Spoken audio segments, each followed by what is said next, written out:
This page is the front cover of Dreamcast Magazine, Volume 37. The main highlights are focused on Sakura Wars 3, with a scoop interview and 45 questions for the development staff, teasing details about the game. There is also a special feature titled Dreamcast Birth 548 Days of Trajectory Part 1, looking back at the Dreamcast's development leading up to its first anniversary. The magazine is celebrating its first anniversary with a big giveaway over 4 issues. Featured games mentioned on the cover include F1 World Grand Prix for Dreamcast, Crazy Taxi, which has a sample version available, Cyber Troopers Virtual On Oratorio Tangram, Evolution 2, Far Off Promise, Death Crimson 2, Toy Ranger, Godzilla Generations, Maximum Impact, D2, Zombie Revenge, Hanagumi Tyson Columns 2, and Jet Coaster Dream.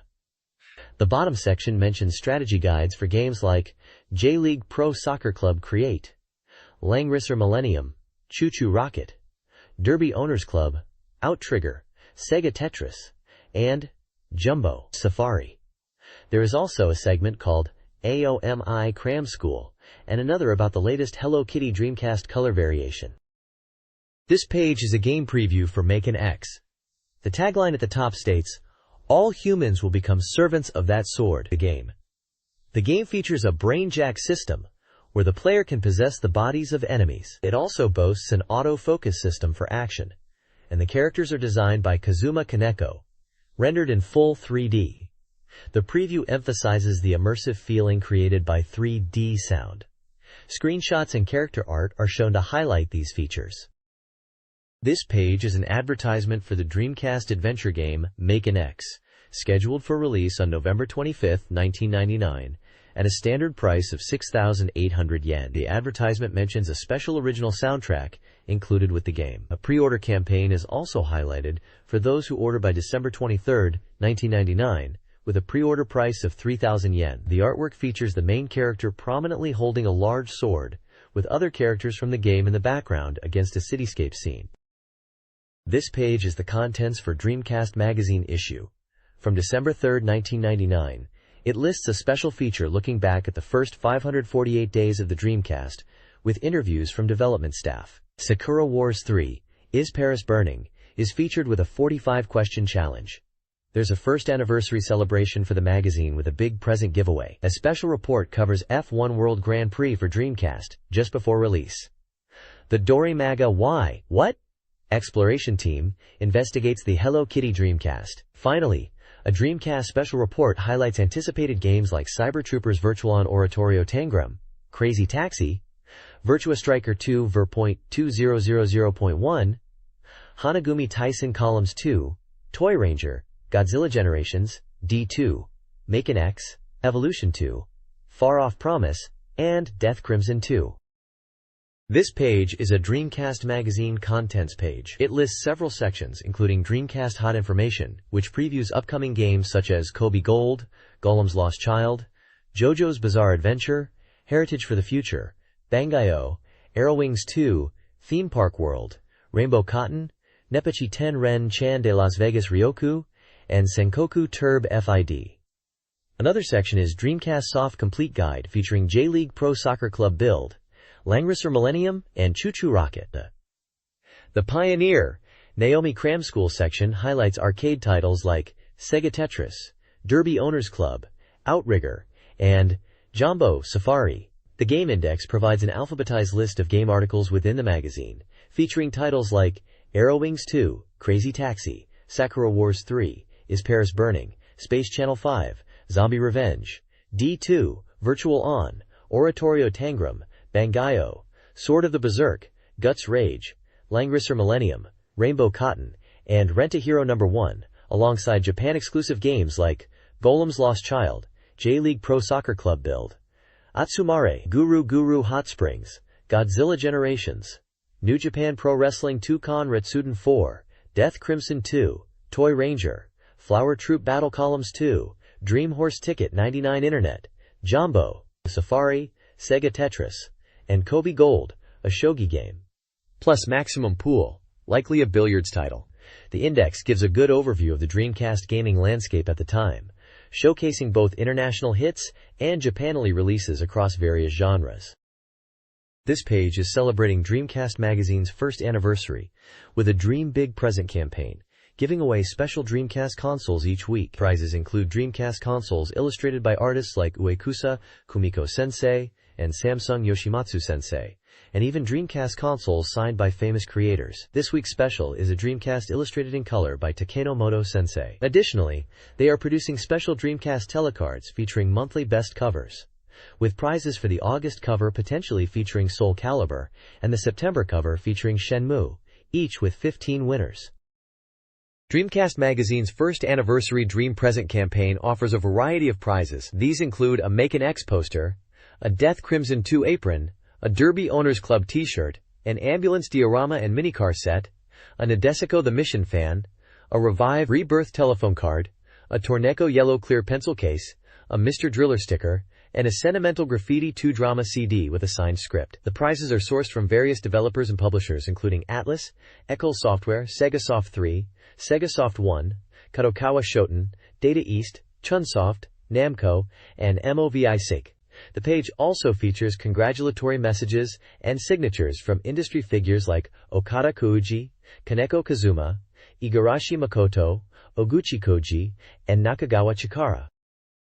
This page showcases a giveaway with various Dreamcast prizes. Number 13 is for Cybertroopers Virtual On, with signed plush toys of the characters. Prize 14 is a promotional banner for Space Channel 5. Prize 15 is a Zaku pack strap from Berserk Millennium Empire Arc, Chapter of the Flowers of Oblivion. Prize 16 is a setting material collection for the visual novel E+2 Prologue, Moving Heart Shapes. Number 17 is a poster and trading card set for Soul Calibur. Prize 18 is a bath clock from the game Kiss Yori. Prize 19 is a sticker set from Idol Janshi Otsukuchou. Now, number 20 is the racing game Speed Devil Software. And prize 21 is a desk mat from Mercurius Pretty, End of the Century. At the bottom, there are congratulatory messages for the magazine from Gojo Taro of Sega Soft 3 Lab and Ohashi from Sega Soft 6 Lab. This page details prizes for the Dreamcast's first anniversary Dream Presents. The prizes, all related to Dreamcast games, include Bangayo telecards, signed and regular, Super Real Mahjong VS telecards, Mabaroshi Tsukiyo game software, a Tetris crystal strap, a Data East special set with items like vinyl chairs, Sonic Adventure keychain figures, and Marionette Handler 2 game software. Winners will be chosen via lottery. To enter, applicants must send a postcard with their details, address, name, age, phone number, and desired prize, postmarked by December 3rd. Copies are not accepted. This page showcases the Sega Private Show 99 Winter event, highlighting upcoming arcade titles for the holiday season. Featured is 18-Wheeler, American Pro Trucker, a truck driving simulation game for the Naomi arcade board. It emphasizes the realistic experience with a large 50cm steering wheel and its American trucking theme. Next is NBA 2K, referred to as Virtua NBA, a sports game also on Naomi, scheduled for winter. It boasts easy controls and multiplayer for up to 4 players.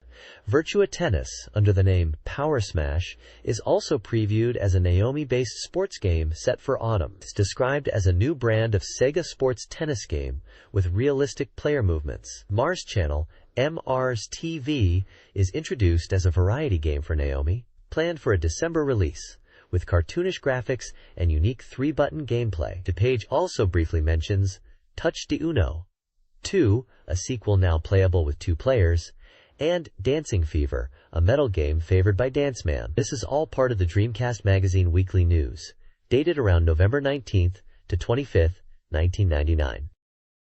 Sega was active on several fronts. At the 9910th License Fair, Sega previewed upcoming games like Sakura Wars, Shenmue, and Space Channel 5, with playable demos of the latter 2. However, Sega faced a Fair Trade Commission investigation into alleged price-fixing of Dreamcast software and hardware, involving office inspections. Konami and Disney Interactive announced a partnership for ESPN-branded sports games, starting with a Dreamcast baseball title. A Sakatsuku JOYPOLIS Kipi event for the Sakatsuku soccer management game was scheduled. Finally, Sega released Segaichi, merchandise based on the book Sega Games Are the Best in the World, designed by Yoshimatsu Sensei, with a giveaway offering a set of 7 different goods. This page highlights several upcoming events and announcements. A Biohazard 4D horror 3D attraction based on Resident Evil is slated for June 2000. Avex is launching a new label, Avex Mode, focusing on anime and games, with a launch event showcasing projects like Initial D's Second Stage and Makai Sword X. A winter campaign offers a Neo Geo Pocket experience on a Shinkansen train ride in December. The Game Day event on November 23rd features giveaways and image character selections. Joytopolis will open 2 Ring Zero-themed horror attractions on December 4th. Finally, the Kira Kira Melody Academy School Festival on November 27th includes mini-lives and fashion shows. This page highlights upcoming prize goods from Sega and Banpresto, featuring characters like Amigo from Samba de Amigo, Gundam and Gachapon and Muku, with items ranging from t-shirts to clocks. Sega's prize lineup focuses on Samba de Amigo, emphasizing their cute and usable nature, while Banpresto offers diverse goods like plush backpacks and mini-crosses from series such as Robot Series, Digimon Adventure, and Doraemon. Year-end Samba de Amigo goods are also promoted, featuring a t-shirt and a large Amigo plush. There's an event announcement for Namco Wonder Eggs 3, offering free admission for the last weekend of November in Tokyo. This event includes daily live performances, prize giveaways, and stamp rallies, promising a fun-filled day. Gamers is celebrating the grand opening of their largest store yet in Akihabara, Tokyo, on November 25th, stocking a vast selection of games, comics, and CDs. The page also features new music releases. Groove Mania Volume 1, an R&B compilation album with female vocals, Only So Much Oil in the Ground, by Takeshi Ito, a maxi single covering 70s hits with a club vibe, Go! Ilois Go, a mini album from the Hylos, and Pray Gyuto Zuto, by Sasagi Yuko, a theme song for a TV Asahi program. Finally, there's a section detailing how to apply for prize giveaways featured in the Landmark section. This page is about a special Hello Kitty Dreamcast console set that was released on November 25th. It is a limited edition and comes in a translucent skeleton color, specifically pink and blue, which were popular at the time. The article highlights that this Hello Kitty Dreamcast is different from the standard Dreamcast. The set includes a Hello Kitty-themed Dreamcast console, keyboard, and controller. The Dreamcast itself is in a skeleton pink or blue color, with Hello Kitty designs. The keyboard is described as compact and thin, designed to be used on your lap, and features black internal parts to make the key characters more visible. The controller is also skeleton pink or blue, but parts of it, like the buttons and start button, are white, and it has a Hello Kitty design on the start button. The article mentions the Dream Passport 2 communication software, which is also Hello Kitty themed, with cute sounds and screensavers featuring the character. It is noted that the box set includes the console, controller, Dream Passport 2 software, and a game, all for 34,800 yen. Sega released a special Hello Kitty Dreamcast bundle aimed at female users, capitalizing on the console's growing popularity among women, particularly for internet and email use. Mr. Someya, a Sega representative, explained this was driven by observing female user trends, including office workers and young mothers primarily using email on the Dreamcast. The bundle features pastel-colored, Hello Kitty-themed visual memory units and a smaller, user-friendly keyboard. This marked the first time Sega partnered with Sanrio for Hello Kitty-branded hardware, coinciding with Sanrio's 25th anniversary. The bundle includes the beginner-friendly puzzle game, Hello Kitty Garden Panic, and the upcoming Hello Kitty Lovely Fruit Park. Sanrio expressed hope that people would enjoy the high-quality, detailed design. This page is an advertisement for the Dreamcast game Discream Zone 2, subtitled Miranito no Saiten, which translates to Festival of Miranito. It highlights a release date of November 25, 1999. The ad features a prominent image of a Dreamcast light gun and lists several key features of the game, including Dream Passport support for data delivery, Dreamcast gun compatibility, directional key aiming, and microphone device support for damaged voices. The page also includes screenshots from Discream Zone 2 and a small advertisement for the WonderSwan game Musapei's Miracle Disu Land, stating it will be released in spring 2000. The WonderSwan characters are depicted at the bottom of the page. The Dreamcast software sales top 10 is led by Langrisser Millennium, strategy RPG. Seaman, Pet Simulation, is at number 2, experiencing strong sales and potential stock shortages. J-League Pro Soccer Club Otsukuru Soccer Management Sim is third, with sales exceeding 250,000. Rounding out the top 5 are Revive, Sosei, Adventure, and Space Griffin, Shooting. Following are Black Matrix Advanced, Strategy RPG, Soul Calibur, Fighting, Pro Yaku Team Otsukuru, Baseball Management, Atsumare, Going Way, Guru Guru Onsen, Variety, and Shin Nippon Pro Wrestling Tukon Retsuden 4, Wrestling, which features a popular online versus mode. Quote, this page showcases the Dreamcast Magazine's reader-voted ranking of the top 30 most anticipated titles. The top 3 games are highlighted with larger sections. Number 1 is Sakura Wars 3. Is Paris Burning? A strategy adventure game. Number 2 is Shenmue, an action-adventure game with 99% completion status mentioned now. Number 3 is Grandia 2, a game in the RPG genre. A weekly pickup section features Totsugeki, Teke Teke, Toy Ranger, an action shooting game scheduled for release on January 6, 2000. Ranked at number 24 is Crazy Taxi, an action racing game. Ranked at number 7 is Sakura Wars 2, Thou Shalt Not Die. Ranked at number 23 is Sega GT Homologation Special. The page also lists games ranked from 4th to 30th, including Biohazard Code, Veronica, Resident Evil Code, Veronica, SNK vs. Capcom, Danu Senki, Virtual on Oratorio Tangram, and more, providing release dates, developers like Capcom and Sega, and point scores for each title. The ranking covers a range of genres including RPG, fighting, action, and strategy. This page features 2 rankings and previews of upcoming games. Firstly, there's a Reader's Choice Transplant Wish title ranking, 20 listing games readers want to see ported to the Dreamcast. The top requested titles are Dead or Alive 2, Knights, Street, and Shin Megami Tensei series. Other games in the list include Resident Evil 3, Tokimeki Memorial 2, Fighting Vipers 2, and Street Fighter 2.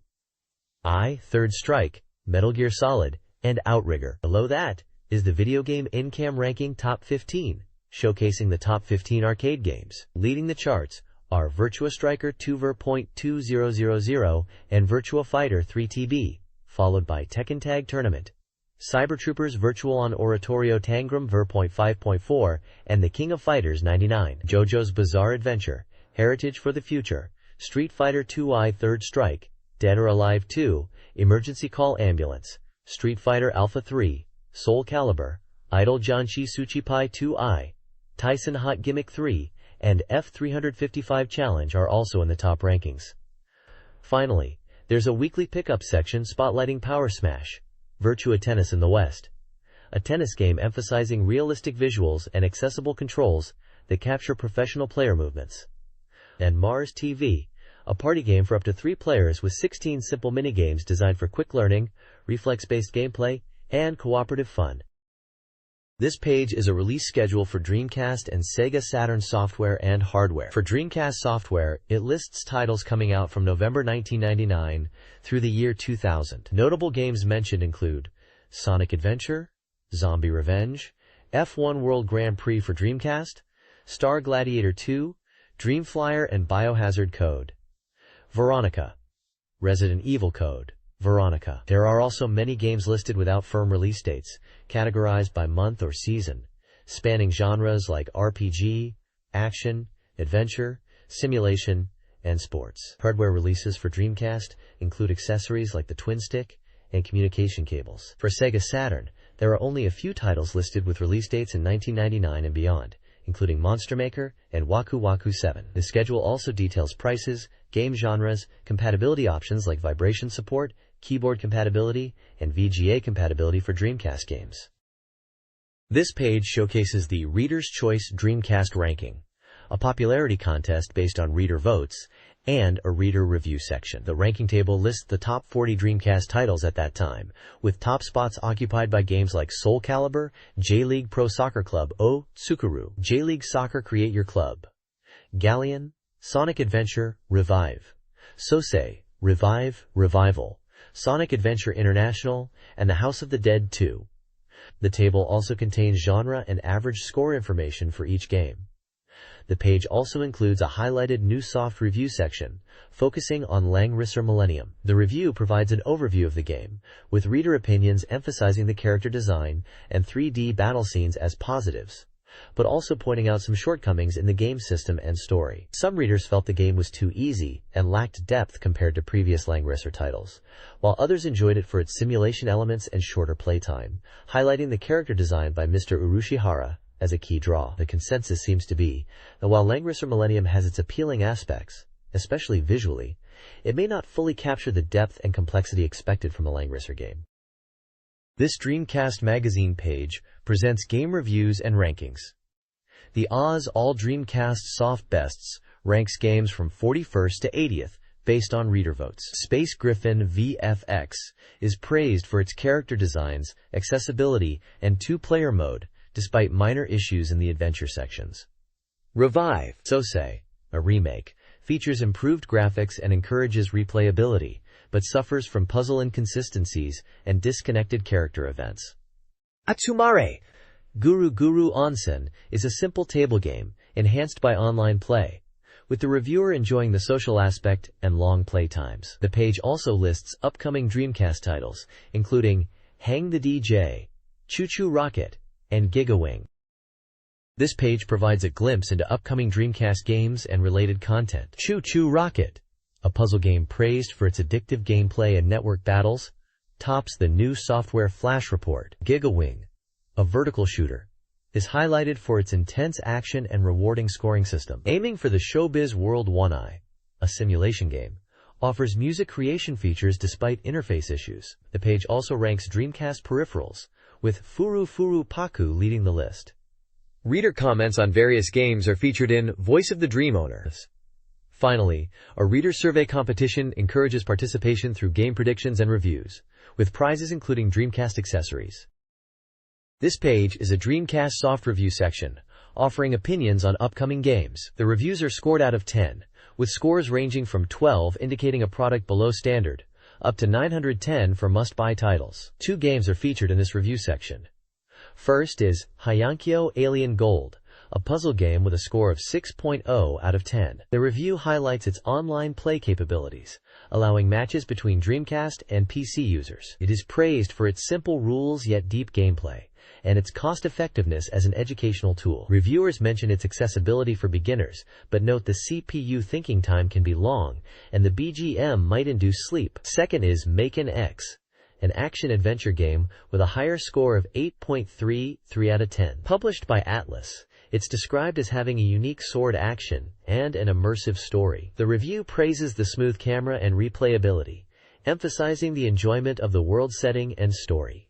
Reviewers enjoyed the smooth camera movement and the immersive world, but found the action combat to be somewhat repetitive and simplistic in attack patterns. The page also lists the reviewers in categories: female users, responsible writers, and guest writers. Some names mentioned are REI, Tokan Kana, Yoshi, Sakai Hiroaki, Umanosuke, Uchi Takumi, and others. This review section covers games scheduled for release between November 19th and November 25th.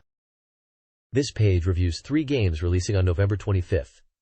Discrimson 2, Maralead no Matsuri, ADV plus SHT, earns average reviews. Reviewers enjoyed the story, atmosphere, and shooting, though some cited control issues in the adventure sections. Scores were 5, 7, and 4. JoJo's Bizarre Adventure, Heritage for the Future, an action fighting game, receives positive feedback for its accurate arcade recreation, detailed graphics, and new content. Reviewers noted complex controls, but the game earned high scores, 8, 9, and 8.33. Zombie Revenge, an action game, is praised for its fast-paced zombie-slaying action and challenging gameplay, reminiscent of its arcade origins. While the new modes are appreciated, one reviewer missed the Super Story mode from a previous version. The game received scores of 8, 8, and 7.66. 3 games releasing November 25th are reviewed. Nepachi Tenren Chan de Las Vegas Ryoku, a pachinko simulator, scored 6.33, praised for its visual presentation and realistic pachinko feel, with reviewers noting its affordability compared to real pachinko. F1 World Grand Prix for Dreamcast, a racing game, earned 7.0. Reviewers highlighted its detailed car models and faithful recreation of the 1998 season, acknowledging its challenging analog controls and tuning options. Dengen Tenshi Taisen Mahjong Shangri-La, a mahjong game with a 6.66 score, is visually focused with anime-style graphics and character animations, suggested for fans of visually driven experiences. Quote, "This page is an advertisement for Game Machine Magazine issue number 5. It highlights a special feature focusing on Nintendo's Intrepid system and mentions the magazine issue has been delayed but promises amazing content." The page lists several featured articles including The World of PlayStation 2, Front Mission 3 Revival, Game Optimization Scene in Fire Emblem, What Macross VFX2 Brought to Us, and Adult Game Frontline, alongside a selection of 20 recommended game titles and other regular features. This feature commemorates the Dreamcast's first anniversary, offering a reporter's eye view of the 548 days since its announcement. It chronicles key events through a timeline, beginning with the May 21, 1998 announcement and including reveals like D2, Sonic Adventure, and Shenmue, culminating in the console's November 27, 1998 launch. The timeline extends into 1999, highlighting launch titles and delayed releases. The feature recalls the excitement surrounding the console's reveal and major game announcements, notably the impressive visuals of D2, the massive Sonic Adventure event, and the Shenmue reveal. Acknowledging a common issue, the article lists significant game delays. An interview with creator Oji Hiroi discusses his experience with the Dreamcast's first year, focusing on the development of Sakura Wars and the intense workload involved. Hiroi reflects on the evolving game industry and expresses his desire to create innovative experiences for the Dreamcast, while noting the completion of Sakura Wars 3's scenario.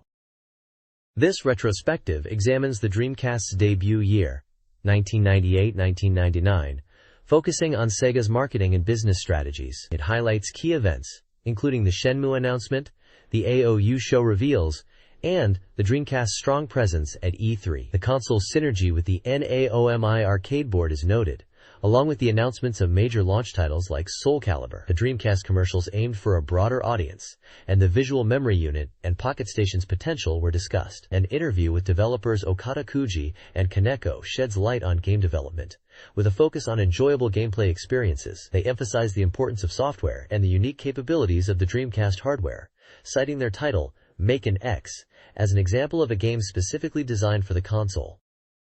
1 year after its North American launch, the Dreamcast experienced strong overseas success, having shipped 1.5 million units with estimated sales of 1.1 million.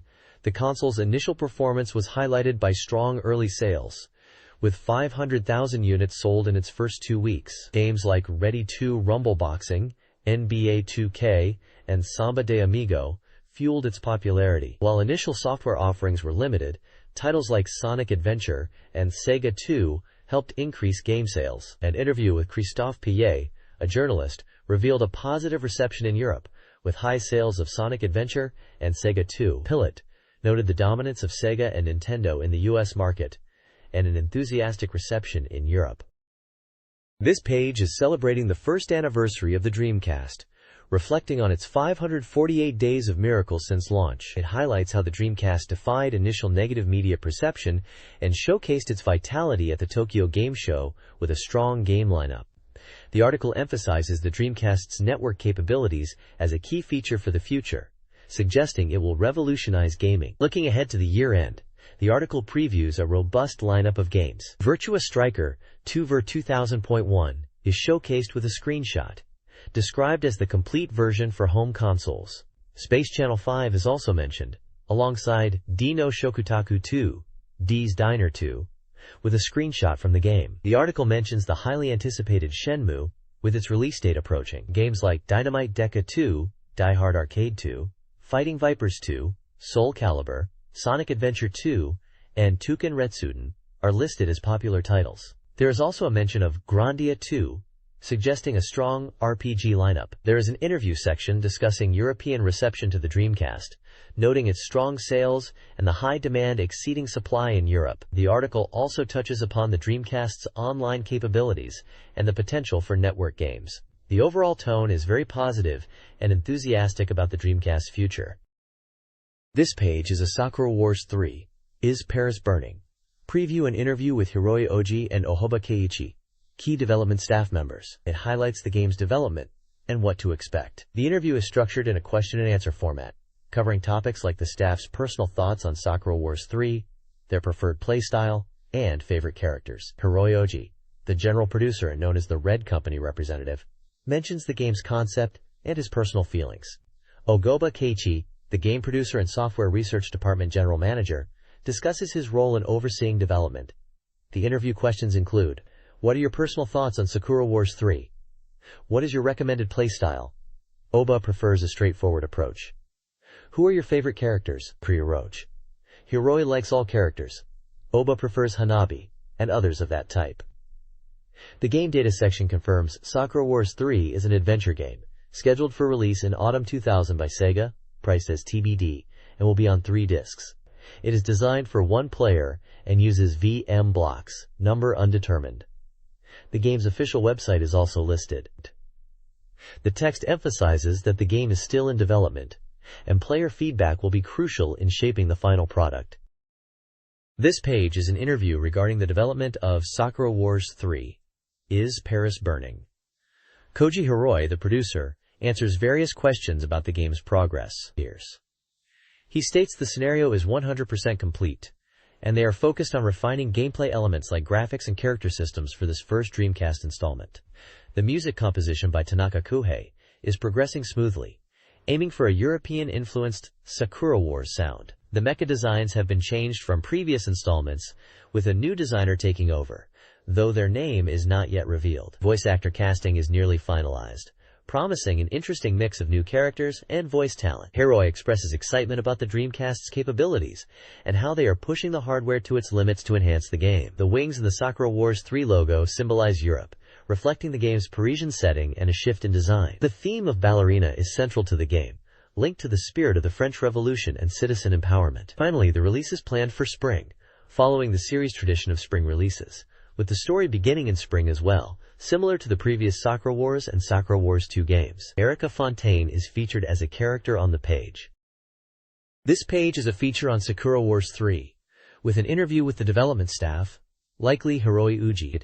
It is divided into sections based on questions about the game's development. The first section discusses the release presentation, noting its impressive quality and raising questions about the event itself. The technical arc highlights the high-quality movie shown at the presentation and the new techniques used, mentioning the ambition to create Ginza streets in CG. The animation creation arc section focuses on the artistic challenges in blending anime and CG, aiming to balance the styles and avoid CG looking too metallic, striving for a fusion of both mediums. The world-setting arc explores the Paris Flower Troupe and the change in members, asking about the significance and meaning behind the new team. The Paris Flower Troupe arc questions the choice of having 5 members, suggesting a possible influence from Coal Ranger. The section titled Sakura 3 Aim is Anime and CG Fusion explains the game's goal to seamlessly merge anime and CG, discussing camera movement experiments and the challenges of integrating 2D anime and CG elements. Finally, character names are flower images confirms that all character names are indeed flower-based. The page concludes by introducing Grizz Bloomer, a character from the Paris Flower Troupe, described as coming from a historical seafaring family and embodying elegance and bravery. This page on Sakura Wars 3, Is Paris Burning?, features a Q&A covering various aspects of the game. The Weapons Edition discusses the weaponry used in Paris, highlighting modifications to Kubu and Thunderbolt technology, with a focus on Parisian adaptations of Kyoto's technology. Kukliko Edition explores Ogami's role in the Chat Noir's nightclub, emphasizing its review show format, food, drinks, and entertainment inspired by the Moulin Rouge. The section also explores Kukliko's cheerful personality. The Enemy Organization Edition reveals the antagonist's European aesthetic, focusing on the essence of Europeanness and drawing parallels between Parisian urban development under Napoleon II and the game's strategic Magic Square formation. The game hints at deeper character motivations and backstories, and explores complex themes related to city planning and cultural differences. The upcoming Imperial Capital Flower Troupe chapter, likely for Sakura Wars 3, will primarily focus on the original team with potential character updates and important character dialogue. The European Star Troupe won't be included, as the focus remains on the Imperial Flower Troupe. Supporting characters like Yoneda, Kana, and Raton will appear, highlighting the troupe's city defense role and French Imperial troop members are being considered. Full voice acting is not confirmed, with the volume depending on factors like branching storylines. The gameplay length will mirror Sakura Wars 2, with approximately 12 to 13 episodes. The story will be episodic, with cliffhangers between episodes. Portable playability and downloadable content, AVM, are being explored, with Roberia Carlini featured prominently. Sakura Wars 3, presented as a Q&A, focuses on improvements in both its adventure, ADV, and simulation, SLG, gameplay. The ADV sections emphasize smoothness and introduce analog lips, allowing players to express nuanced emotions with analog input. The SLG combat is streamlined for action, prioritizing character traits and strategy. The team promises impressive visuals for attacks and is considering victory poses. The developers aim to enhance emotional engagement through richer expressions and intense combat. They are exploring peripheral compatibility for unique gameplay, potentially including fishing rod controllers. Overall, the goal is to create a flagship title for the Dreamcast, exceeding player expectations in quality and polish. This page is a preview for Cybertroopers Virtual On Oratorio Tangram for the Dreamcast. It highlights the game's packaging artwork designed by Katoki Hajime, the mechanical designer for Virtual On, and mentions that this art is being revealed for the first time alongside store posters. The article suggests checking previous episodes for a review of the game's featured mecha. The page includes a screenshot of the training menu, showing options like Continue, Restart, Twin Stick, Move VR 1P, Enemy VR Movement, 1P Life Normal, 2P Life Normal, and Slow Off. Game data is provided, stating the release date as December 9, 1999, and the price as 5,800 yen, 300 points. It also mentions the game is for 1 to 2 players, supports up to 4 blocks of VMU save data, and is a 3D battle simulation game. The page also lists compatible peripherals and network play options. The bottom right shows a screenshot of the machine selection screen with the Ape ARM DS. This page dives into the expert lobby features for Cybertroopers Virtual On Oratorio Tangram on Dreamcast, focusing on online network battles. It details how the expert lobby offers more than just battles, allowing for chat and rule customization amongst players. The page explains the expert lobby screen configuration, showcasing different screen layouts for chat-focused interactions, battle selections, and connection information. It highlights separate meeting rooms, tailored for normal battles, head-to-head battles, and team battles, each with specific settings and player limits. Furthermore, the page introduces the training mode, a feature designed for players to practice against opponents. It details customizable training settings like Move VR for controlling player movement, Enemy VR Movement to dictate opponent actions, 1P2P Life for life gauge adjustments, and Slow for practicing timing in slow motion. This training mode is presented as a valuable tool for both beginners and experienced players looking to refine their attack timing and strategies.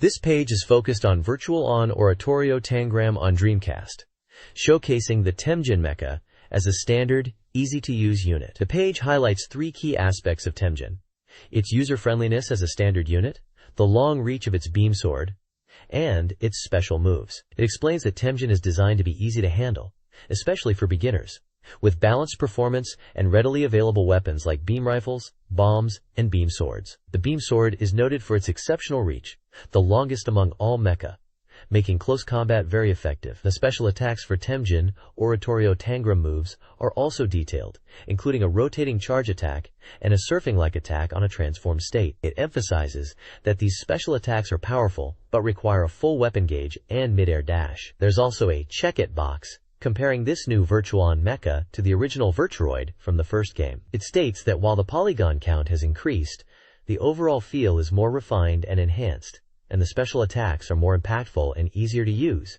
making it a strong and accessible unit. The page includes screenshots demonstrating gameplay and the mecha in action. It promotes Temjin as a versatile and recommended unit for players. This page is all about Cybertroopers Virtual On Oratorio Tangram, focusing on the Ape Farm DS variant, which is described as a super firepower enhanced machine. There's an interview with Katoki Hajime, who talks about experiencing Ape Farm DS in VR, describing it as a VR experience of controlling a powerful robot. The page compares A-Farm DS to the original virtual A-Farm machines, highlighting it as an evolution from the previous models. It then breaks down three key aspects of A-Farm DS. Its reliance on real projectile weapons like napalm and missiles, its high mobility to chase down enemies, and its more maniac weaponry. The screenshots illustrate these points, showing gameplay with missile attacks, movement in stages, and special weapons. The bottom corners show the Player 1 and Player 2 side mecha, both RVR33.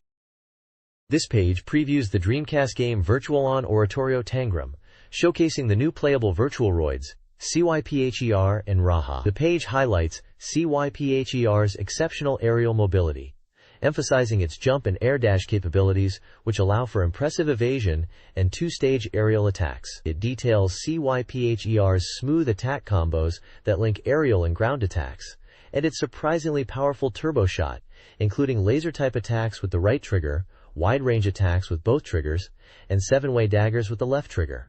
The RVR is also briefly introduced as the two-player side VR.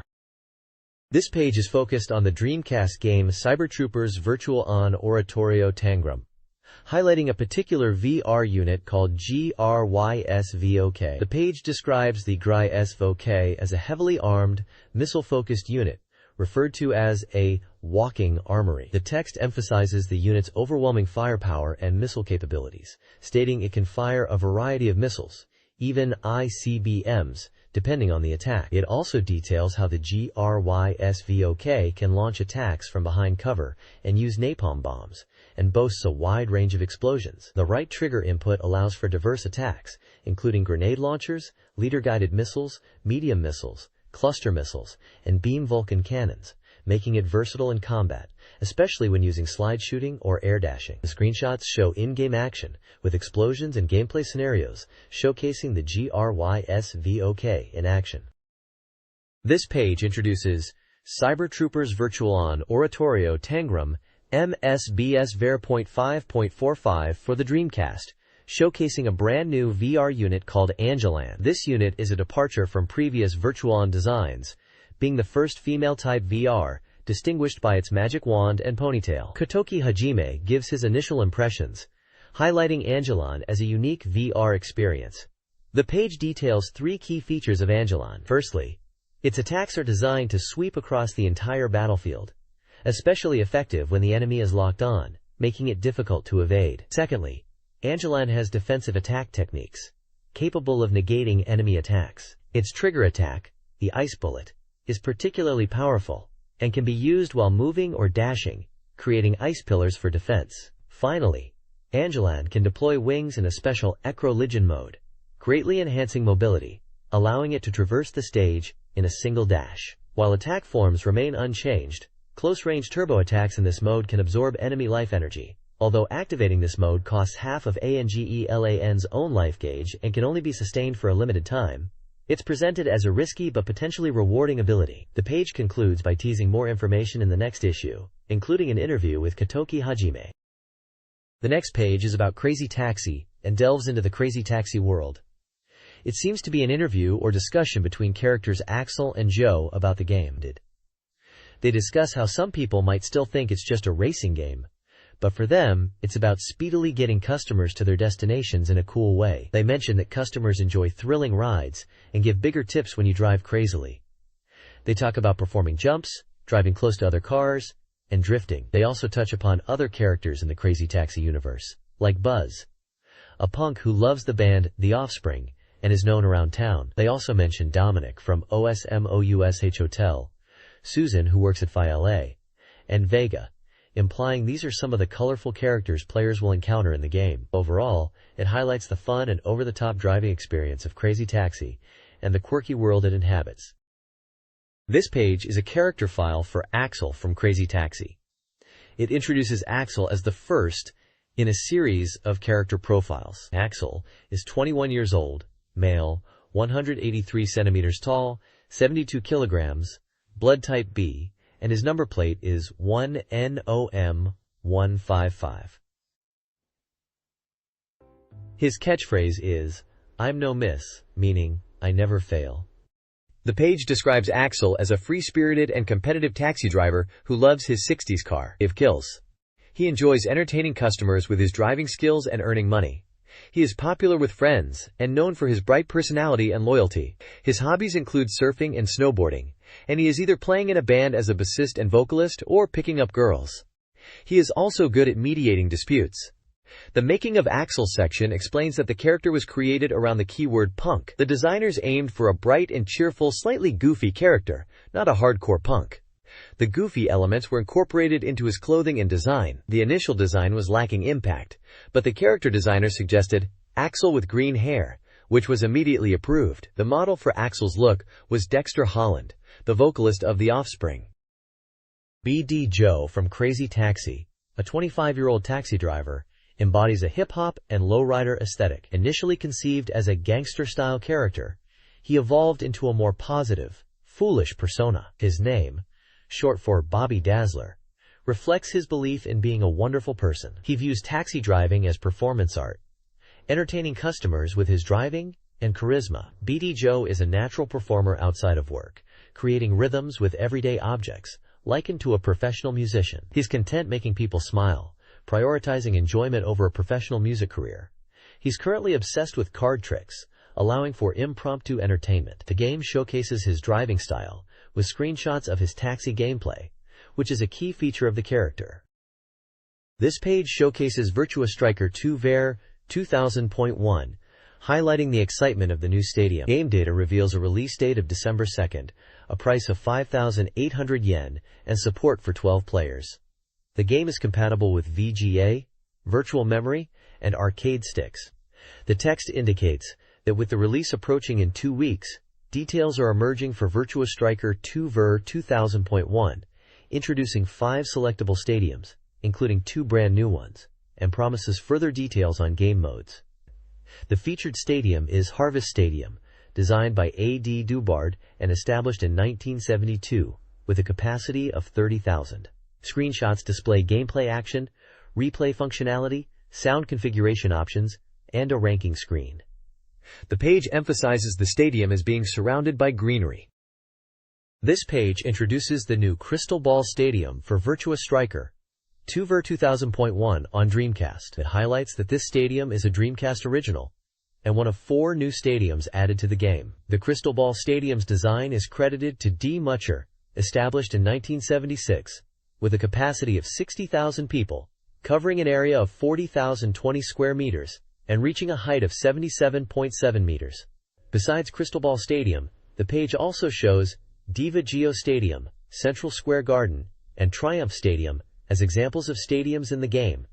The page also mentions the game features a dynamic time system, showcasing daytime and nighttime in-game screenshots, and describes how the stadium and its surroundings change from day to night, impacting the atmosphere and even the length of player shadows. It emphasizes the immersive feeling this feature adds to the gameplay. Virtua Striker 2 version 2001 for Dreamcast features several game modes. Variation mode allows players to customize rules for personalized gameplay. The main modes include International Cup, a 32-team competition for the championship; Tournament mode, which lets players customize tournament rules with up to 16 teams; and League mode, an expanded mode supporting up to 32 teams with a focus on long-term strategies and standings. Ranking mode evaluates player performance after matches, providing rankings, statistics, and advice for improvement. This page is an introduction to the game modes in Virtua Striker 2 version 2000.1. Details the match play mode, which is described as standard matches for 1 or 2 players, and even CPU versus CPU viewing, and the PK match mode, which is a penalty shootout mode that triggers after a tied game. The page then highlights the replay feature, explaining how super goals can be saved to the VM, visual memory, and replayed later, allowing players to show off their best moments to friends. It mentions that the camera angle can be freely adjusted during replays. Finally, it touches upon the options menu, which is described as comprehensive, letting players adjust various game settings, including CPU difficulty and sound. It also mentions key configuration options for controllers. The text at the bottom states that replays saved on the VM can be viewed at any time, allowing players to analyze goal scenes from various angles. The bottom banner advertises the next issue, featuring a final check before release. This page is a preview for Sakura Wars Columns 2, officially titled Sakura Wars Hanagumi Taisen Columns 2 for the Dreamcast, announcing its release date as January 6, 2000 in Japan. It highlights that the game builds upon the previous Sega Saturn version, offering enhanced gameplay and new modes. The preview details various game modes, including a story mode focusing on the Flower Division's daily life, and a juvenile red mode where young players can compete. It emphasizes the importance of character selection, showcasing Maria Tachibana, Lee Koran, Iris Chateaubriand, and Kana Kirishima, each with unique abilities that influence gameplay. Maria is described as excellent in attack, Koran in building a base, Iris for defensive play, and Kana for aggressive attacking. The page also teases unannounced modes, hinting at puzzle elements and a net battle mode for Dreamcast owners, although the specifics of the online mode are still undecided. Game data reveals it will be released on one disc, supports 12 players, and is priced at 5,800 yen, or 300 Dreamcast points. It is categorized as a dramatic puzzle game. This page highlights the story mode in Sakura Wars 2, explaining it features a newly written original scenario for fans to enjoy. In story mode, you play as Ogami and choose a partner. The article previews 4 character stories. First is Sulamire, in a story titled Lost Memories. She seems to have lost her memories, and there's a memory recovery machine involved, hinting at a potentially comical situation. Next is Iris, and her story, Where is Jean-Paul? Iris is crying because her Jean-Paul is missing and is asking Ogami for help. She suspects something is going on within the Imperial Theater. Koran's story is called Transformation Wish. It seems Koran's new invention explodes in the Imperial Theater, causing chaos. It looks like someone's personality might have been swapped due to the explosion. Rini's story, Rini and Milfish Trace, focuses on her dog Font, who has gone missing. Rini looks sad because Font is gone, and Sumire says, "That dog is Hanagumaru," suggesting a possible connection or misunderstanding. Finally, intriguing. Other stories. Section teases more stories to come. It mentions Maria's story. Sequel Maria's Sleepless Night, about the Flower Division suffering from insomnia. And Kana's story, What Wonderful Japonism, featuring Orihime with a suspicious object resembling a hara.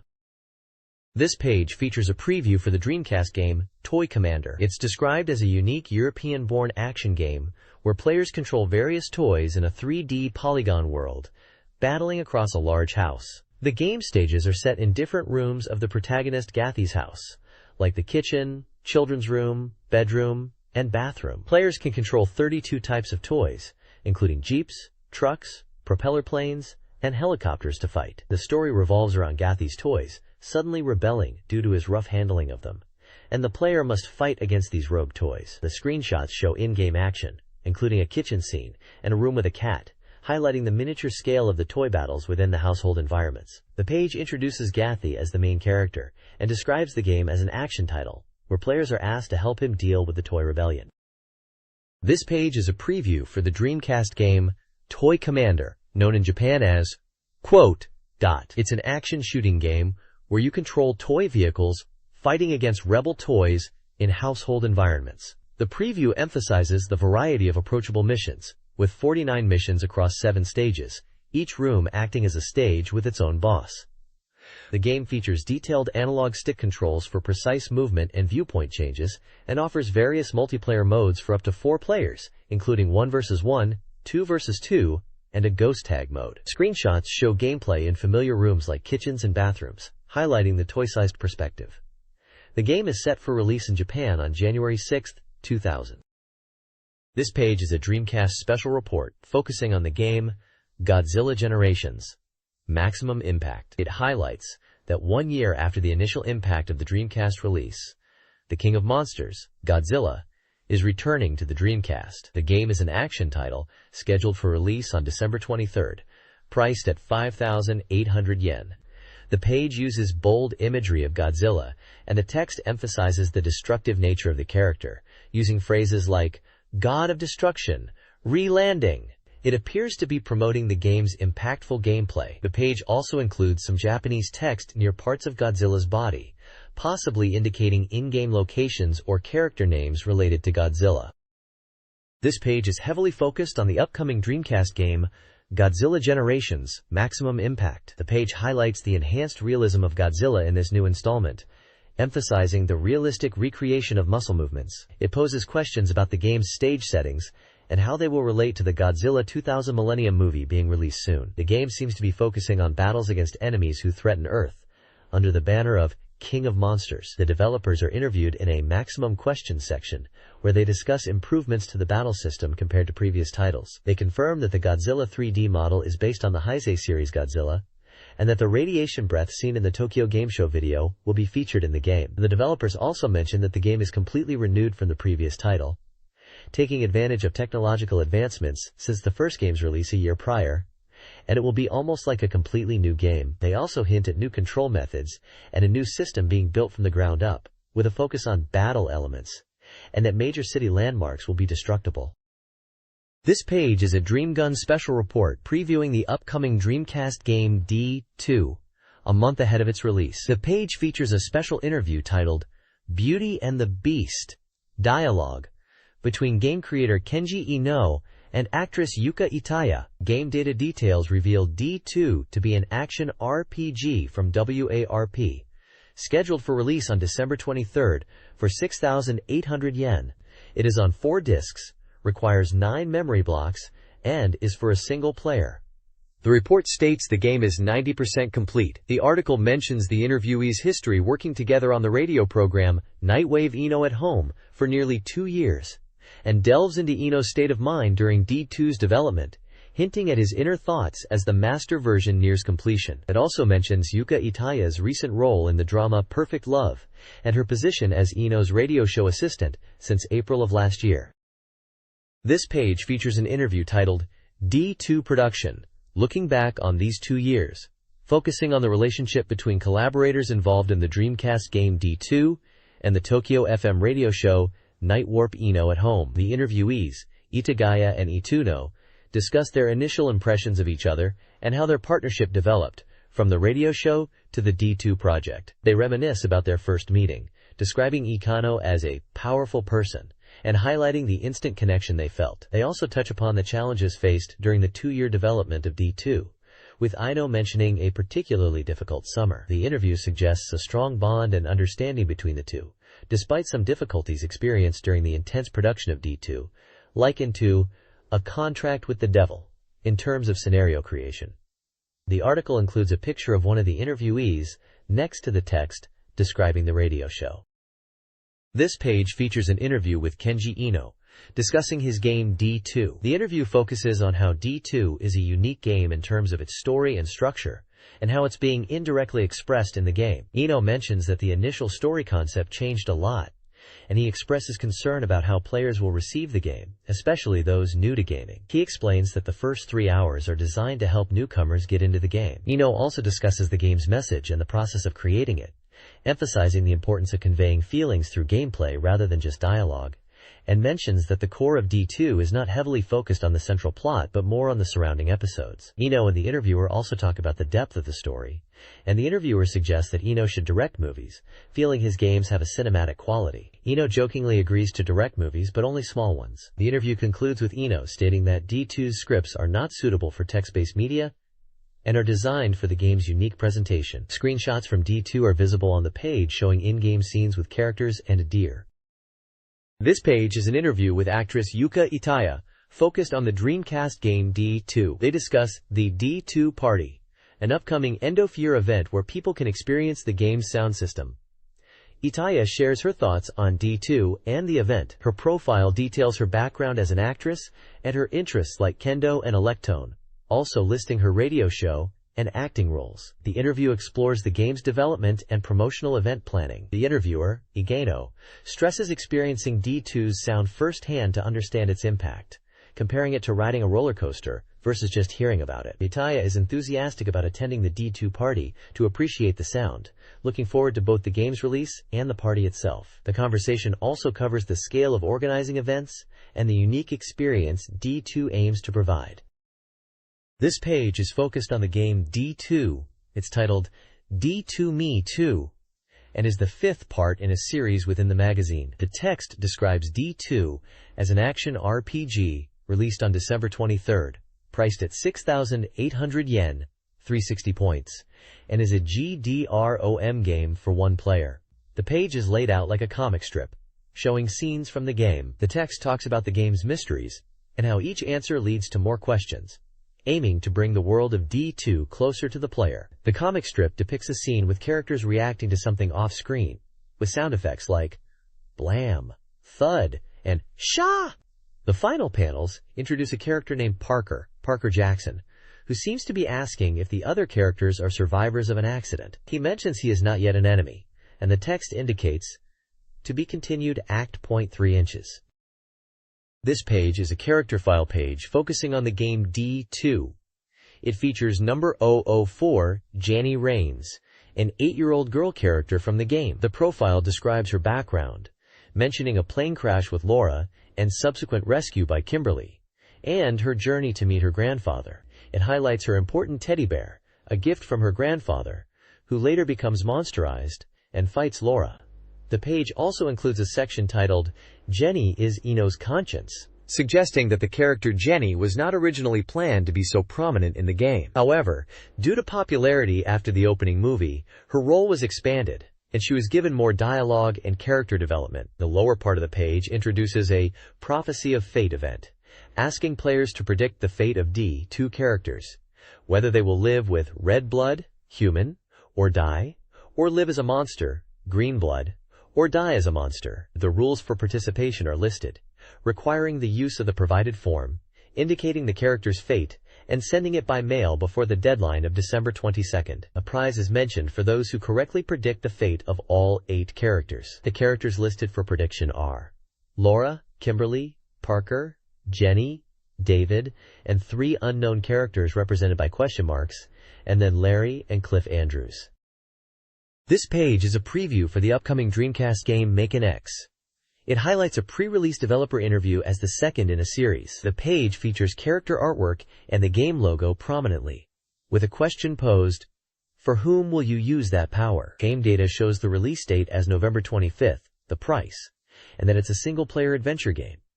2 screenshots show in-game action. The text boxes seem to contain details from the developer interview, focusing on the game's action and adventure elements and the unique gameplay of bodyjacking enemies, encouraging players to enjoy the game in their own style and consider for whom they will use their power. The interview features Okada and Kaneko and reflects on the game's development over the past year, with a digest of the game's progress from announcement to release. This page features an interview with Kazuma Kaneko, the character designer, and Koji Okada, the producer of Make an X. It's noted that Make an X was announced a year prior as the first Dreamcast title from Atlus, and is nearing completion after 2 years of development. The interview discusses the challenges of developing for the new Dreamcast hardware, which they refer to as a Dreamcast challenge. Okada mentions that developing for the Dreamcast allowed them to do more than they initially thought, which was interesting. Kaneko mentions that he was working on Persona 2 when Make an X was proposed as a quick project, but it became a significant work in the end. They both agree that the game is quite challenging, even to master, which was intentional to make it a game that can be enjoyed many times. The page also includes a playback section, highlighting the announcement of Make an X in Dreamcast Magazine issue on November 27, 1998. The article at that time was 14 pages long, and focused on the unique world and characters created by Atlus, known for the Shin Megami Tensei series. It emphasizes the distinctive art style of Kazuma Kaneko, and how the 3D polygon graphics showcase the Dreamcast's capabilities. The tagline used at the time is, "Unprecedented worldview and character design are attracting attention." Screenshots showcase in-game scenes and character models to highlight the visual aspects of Make an X. This preview for Sword of the Berserk, Guts Rage, originally Makai Tenshi Zezabeth, features an interview with character designer Kazuma Kaneko. The development took longer than planned due to added content and evolving ideas. Kaneko emphasizes the game's immersive experience, enhanced by full voice acting and 3D sound. Characters are based on symbolic body parts, influencing their attacks and special moves, as seen with Malkara, whose theme is hip. Gameplay highlights the Brainjack system, altering the Demon Sword's performance based on the controlled character, and the importance of strategic combinations against enemies with diverse strengths and weaknesses. Okada notes the game's initial difficulty, encouraging player experimentation. The narrative features a branching story influenced by player choices, along with key action mechanics like the autofocus system. Event scenes have full voice acting for added drama. A connection to the Shin Megami Tensei series is confirmed. In interviews regarding Maken X, Okada and Kaneko discuss the game's development. Okada highlights the importance of player choices in shaping the story. Kaneko expresses his enjoyment of creating a more hands-on experience compared to his RPG background, and his desire to create games with love and kindness, despite the game's challenging themes. Initially planned with Japanese subtitles and English/Chinese voiceovers, the positive reception led to full Japanese voice acting. 3D sound, initially for action sequences, was expanded to event scenes.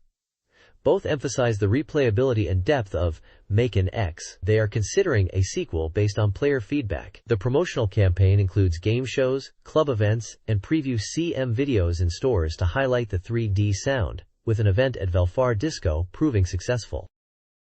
This page is a preview for the Dreamcast RPG Evolution 2, Far Off Promise, which is known as Evolution 2, Far Off Promise internationally as well. The preview highlights the game's story, focusing on the character Yurka and his connection to Linear, suggesting a mysterious relationship. It mentions scenes from the game, including exploring the Blaze ruins, receiving rewards from Societe, and investigating with an ocarina. The page also notes the return of the character Peppa, emphasizing her sexiness. The game is set to be released on December 23, 1999 in Japan, and is developed by ESP Sting. The preview teases a story involving ancient civilizations and hidden secrets, promising an engaging narrative. This page is about the game Evolution 2, which explores the relationship between the characters Yurka and Linear. It highlights Scene 5 of the game, diving into their connection and significant dialogue. There's information about Yurka as a new mysterious character, revealing details like his long bangs covering his eyes, and abilities related to manipulating walls and using Societe's top executive Whitehead. The page also touches on scenes depicting the character's feelings and a fleeting moment in time, with Linear finding a flower and meeting Yurka. A commitment check section is present, likely detailing gameplay mechanics related to clearing requests and time progression within the game. This page is about the game Evolution 2, Far Off Promise. It introduces the game system and focuses on party formation and the Psyframe weapon system. It explains that parties consist of up to 3 members and emphasizes balancing character abilities. Lixenia is a fixed character, and other potential members are Gree and Chain, suggesting players should choose between them based on their strengths. The page details the Psyframe, which is described as a complex weapon system. It is explained that Psyframes are ancient machines, usable only by special individuals, and are essential for adventurers. Psyframes have different types and can be customized with parts to enhance their power. The Psyframe has slots for parts, like slots 1 and 2, which come with LV1 hand parts and LV1 hammer parts respectively, while slots 3, 4, and 5 are initially empty. It explains that slots are for attaching parts, and equipping parts allows characters to learn special moves. Different parts have different tendencies, like recovery parts, enabling healing skills, and equipping parts is necessary for learning skills. The page also mentions that Pepper is a Psyframe user like Mag, and can learn new skill systems with parts. Pepper can become an ally after clearing the Blaze ruins, and is a powerful ally with wide-range attacks. The next page delves into the game systems of Evolution 2, Far Off Promise, a Dreamcast RPG. It highlights key aspects of combat and dungeon exploration. One section emphasizes the importance of positioning in battle, explaining how attacking enemies from behind grants an advantage, while being attacked from behind puts you at a disadvantage. It also details the different effect ranges of special moves, from single-target attacks to area effect abilities covering a line or the entire battlefield. Another section focuses on the auto-generated dungeon called Disperse Tower, a place that can be challenged at any time after a certain point in the story. This dungeon is described as completely random, with every floor having a different layout, traps, and enemy levels, promising a fresh experience each time. It is noted as a good source of money, but character leveling is slower within. The page also mentions a temporary save feature for Disperse Tower, allowing players to pause their dungeon run. This page is a preview for Death Crimson 2, the sequel to the infamous Sega Saturn shooter Death Crimson. The article highlights the original game's notorious difficulty, unique graphics, and bizarre gameplay, stating the sequel continues this legacy as a revenge story set 3 years later. New features such as a rare sound recording, online data delivery, and an advanced gun sight movement system are mentioned as enhancing the gameplay experience. Screenshots showcase the in-game graphics, humorously described as having thin and shaky polygon characters and crude CG. A message from ECOL Software President Makoto discusses the development challenges of the series, and jokingly announces this entry as the final Death Crimson game. He mentions the trial version contains intentionally flawed elements that will be fixed in the final product. The game's release date is confirmed for November 25, 1999, priced at 5,800 yen, supporting 14 players, and categorized as a dark gal gun shooting adventure game. The next page is a preview for Death Crimson 2. It highlights the game's story mode and mission mode. Mission mode is described as pure gun shooting, allowing players to select stages and difficulty, with score attack features and downloadable content. Screenshots show gameplay with enemies and score counters. Story mode is a fusion of gun shooting and adventure, focusing on the main story of Death Crimson 2. It involves conversations, story progression, and maps to explore, described as a oppressive spiritual world. The page also introduces the two main characters. Yasuo Ken, a freelance cameraman who travels the world, described as curious and helpful to Yuri. His codename is Hachiku. Yuri Rosenberg, a woman searching for her missing mother, Lily. She is drawn into unknown trouble and likes mangosteen. The story unfolds 20 years after Koshi Maeda defeated Despi Sonos. Danny and Greg, who fought alongside Koshi, are targeted. Danny and his wife Martha are killed. Yuri, Lily's friend's daughter, seeks help from Yasuo Ken to investigate. The secret organization S and the pharmaceutical company SN, led by a suspicious figure named Zaza Director, are mentioned as being involved. The stage shifts from the city to the university and overseas. This page is all about the hype surrounding Death Crimson 2 and its growing ambition. The page highlights various aspects, including the Messi Sano original gun set release, a special edition gun controller package available at Messi Sano Game Store. There's talk of a NAOMI Death Crimson 2 version being in development, and surprisingly, plans for an overseas release, although it sounds like they might be changing the story and even outsourcing development. The limited edition soundtrack CD is also announced, available for pre-order via FAX, featuring music from the game and a sticker. Yuri Rosenberg is mentioned in relation to the soundtrack. There's a giveaway for 3 lucky people, and instructions on how to apply using a postcard. The page also includes a FAX order form for the soundtrack CD, and a table outlining shipping fees based on location within Japan. Finally, there's a diary section, Taichu and Hachi Diary, discussing the game's release and player feedback, noting similarities to the first Death Crimson launch. The next issue is teased to feature a strategy guide for Death Crimson 2. Guru Powers. Dream Hiroba is a reader contribution section. Dreamchan, Kastakun, and Boo Dreamcat, moderate. Readers share dreams, thoughts, and experiences. Topics include an elderly cat, a dream with a blue caterpillar, winter clothing frustrations, and mysterious test answers. Gaming discussions are prevalent, with mentions of Lark and Seaman, Hide E, AM games, and PM Short. Specific games discussed are Shenmue, Dreamcast, Dragon Quest Monsters, and Sakura Wars 3. A local game event, Me Gallopolis 1999, is also mentioned. The QTE Blood Tears Hen section explores QuickTime event failures. The section also includes reader-submitted artwork depicting dream scenarios. The next page is a mix of reader submissions and magazine features. Starting at the top left is a Q&A corner, Listen to Cat section, where questions from readers are answered, seemingly by a cat character. Questions range from advice on buying Dreamcast consoles, dealing with siblings using game data, and relationship advice related to part-time jobs. Moving to the top right is Girls Gossip Corner, Big Sister Himitsu-chan's Heart, a section where a character called Big Sister Himitsu-chan discusses topics that appear to be letters from readers about daily life and personal stories, one mentioning liking anime characters from games like Langrisser, 2i, and Dragon Force, and also Angelina Jolie. In the middle left is Illustration Garden, which has a theme for submissions, which is winter sports, and displays reader-submitted illustrations. The Character Company section in the middle center features reader-submitted character illustrations with short comments and names of the creators, showing various art styles. To the right, there's a section that appears to be game previews or reviews, with screenshots. One highlighted game is Zombie Revenge, described with positive comments on its expressions and gameplay. The bottom sections show more reader submissions, including illustrations of a tank under Fukushima Prefecture Leviathanim, a character in a school uniform under Aichi Prefecture's Tomazur, and character drawings under Iwate Prefecture Kinoko Noko. These seem to be fan art submissions with creator names and comments.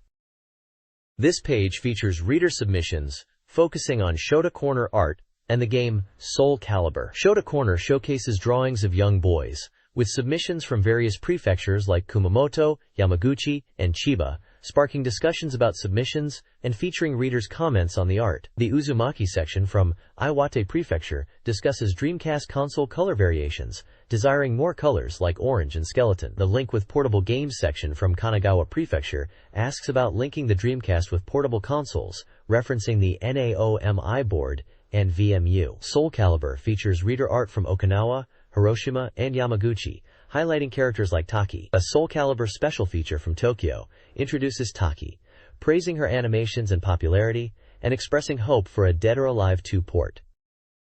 This page showcases reader submissions of illustrations and comics for the Guru Guru comics section of the magazine. There are fan art pieces from readers in Osaka, Hokkaido, Aichi, Tokyo, Kanagawa, and Miyagi prefectures. The fan art themes range from action-oriented characters to cute manga styles and even monster designs. The Guru Guru comics section itself features 4 3-panel comics from readers in Saitama, Yamanashi, Tokyo, and Fukuoka prefectures. These short comics humorously depict scenes referencing games. One comic seems to be about interacting with the virtual pet game Seaman, another references Sonic Adventure, and 2 comics focus on the anticipation for Shenmue, illustrating the long wait for its release. Below the comics, there are guidelines for readers on how to submit their own illustrations and writings, specifying postcard formats, ink types, and address details. There's also a notice about a reader prize giveaway of the game Seaman Gasuto software, with a list of winners. Finally, another reader illustration from Kumamoto Prefecture is displayed, featuring an anime-style girl. This page features an interview titled Kuji Hayama's Game Industry Special Ring Round 24 with musician Kuji Hayama. Hayama, who gained fame with his 93-game CD Super Brother, discusses his latest album released in April, 99 Super Brother Legend, and the concept of boyhood that inspired his track for the album, 10 Plants 2 Children's Songs. He collaborated with fellow game music composers like Nobuo Uematsu from Square and Toshiyuki Sasagawa from Hudson for this album. Hayama talks about the challenges and rewards of creating music for games, his own album production, and his desire to bridge the gap between game music creators and fans. He mentions enjoying working with Human for their unique sense of humor and sound. He also expresses admiration for artists like Kazuma Kaneko and Kenji Ino. The page also advertises Kuji Hayama Goods Communication Sales, featuring merchandise such as t-shirts, towels, and bandanas. Additionally, the page lists participants in the album including Yasunori Mitsuda, Chika Kuzuryu, Katsumi Tanaka, and Aki Hata, among others. He highlights CG designer Satoshi Nakai, who worked on Resident Evil Code, Veronica, and Concept. He also mentions the producer's intention to create opportunities for game music creators to step outside game development and produce albums. This page focuses on retro Japanese TV shows, particularly tokusatsu, special effects shows, under the title Garakuta Cultural Lecture for Autumn. The article highlights the series Jacker Dengakitai and Denjimon as examples of unearthed treasures. It mentions a lecture event by Yoichi Miyauchi, known as Ao Ranger, from Himitsu Sentai Goranger, focusing on special effects. The page also discusses recording the anime Minky Momo. There's a section reflecting on the history and trials in early tokusatsu, mentioning Jacker Dengakitai as a popular series succeeding Himitsu Sentai Goranger, and introducing the concept of cyborg members with Spade Ace, Diajack, Heart Queen, and Clover King. It mentions the unique elements of Denjiman, such as its robot transformation and foot-based boarding sequence. The article touches upon the strong personality of Yoichi Miyauchi and questions the narrative structure where a new leader, Big One, suddenly appears in Jacker Dengakitai, taking over from the original team leader. Finally, it mentions a song called Totsugeki, which praises soldiers and criticizes those who glorify war, contrasting it with Kikewata da Daikon no Uta as a contrasting perspective. This article, titled Ending, examines current trends, implying a shift in the industry. It discusses the influence of Denjiman on superhero genres. The article reviews several publications, including Demon Country Secret, a Tate Kobo book featuring erotic and horror illustrations, by Akimitsu Takagi. It also covers Hiraguchi Hirobumi's manga Muscle, known for its extreme content. Super Scary Stories is reviewed, humorously questioning paranormal phenomena. Finally, a brief biography of Kensuke Goto, a Waseda University lecturer and aspiring novelist, is included. An advertisement for Tomb Raider, The Last Revelation, details its release on Windows and Dreamcast. This page is a humorous comic strip titled Something Yoshimatsu Theater, featuring a character named Robina-chan. The comic appears to be a lighthearted promotion for Sega, mentioning the Sega Saturn and Sega family figures. The text expresses the sentiment that Sega games are the best in the world. The creator is noted as Yoshimatsu something, born in Osaka in 1965. The next page features Fumio Kurokawa's column titled New Black, or the column discusses what is considered cool in the games industry, mentioning recent events such as the Fair Trade Commission investigating Sega's sales practices. Kurokawa reflects on how perceptions of coolness change and the fast-paced nature of the industry. Below the column are game industry news headlines. Work. One headline is about Sega Sports, starting a sports game brand strategy domestically to enhance its brand image in Japan and overseas, with titles like Dynamite Baseball 99, Power Smash, NBA 2-Ball, and Virtual Pro Football. Another headline covers the first-round decision in the Konami vs. Namco case, concerning minigames and disc access, with the article mentioning an appeal. One headline asks, is DC Nashi Desuka? Is DC nothing? Discussing Dreamcast sales figures and comparing them to previous years and the perceived slower sales of the Dreamcast. Another headline titled Pokemon Sama, Pokemon Lord / Master / Supreme, discusses the massive popularity of Pokemon and its impact on the game software market, referencing sales figures and profit. Finally, a headline titled Sensei Kugeki, Preemptive Attack, talks about software sales figures and market trends, and the launch of the Dreamcast, suggesting the software sales are not meeting expectations. Anime, Check It, previews the new TV anime For All Gundam, Turn A Gundam, celebrating the Gundam franchise's 20th anniversary. Set to air on Fuji TV in November, the 13-volume series features Yoshiyuki Tomino as the original creator and general director, alongside Sid Mead, mechanical design, and Akira Yasuda, character design. The story follows Loran and other moon people on an Earth survey, introducing the White Doll mobile suit. Conflict erupts after an adult ceremony, with the moon people labeled invaders. Key characters include Loran, White Doll pilot, Sochi, fighter, Keel, moon queen, and Gwen, militia leader. Yasuhiko Yoshikazu is involved in the Gundam design.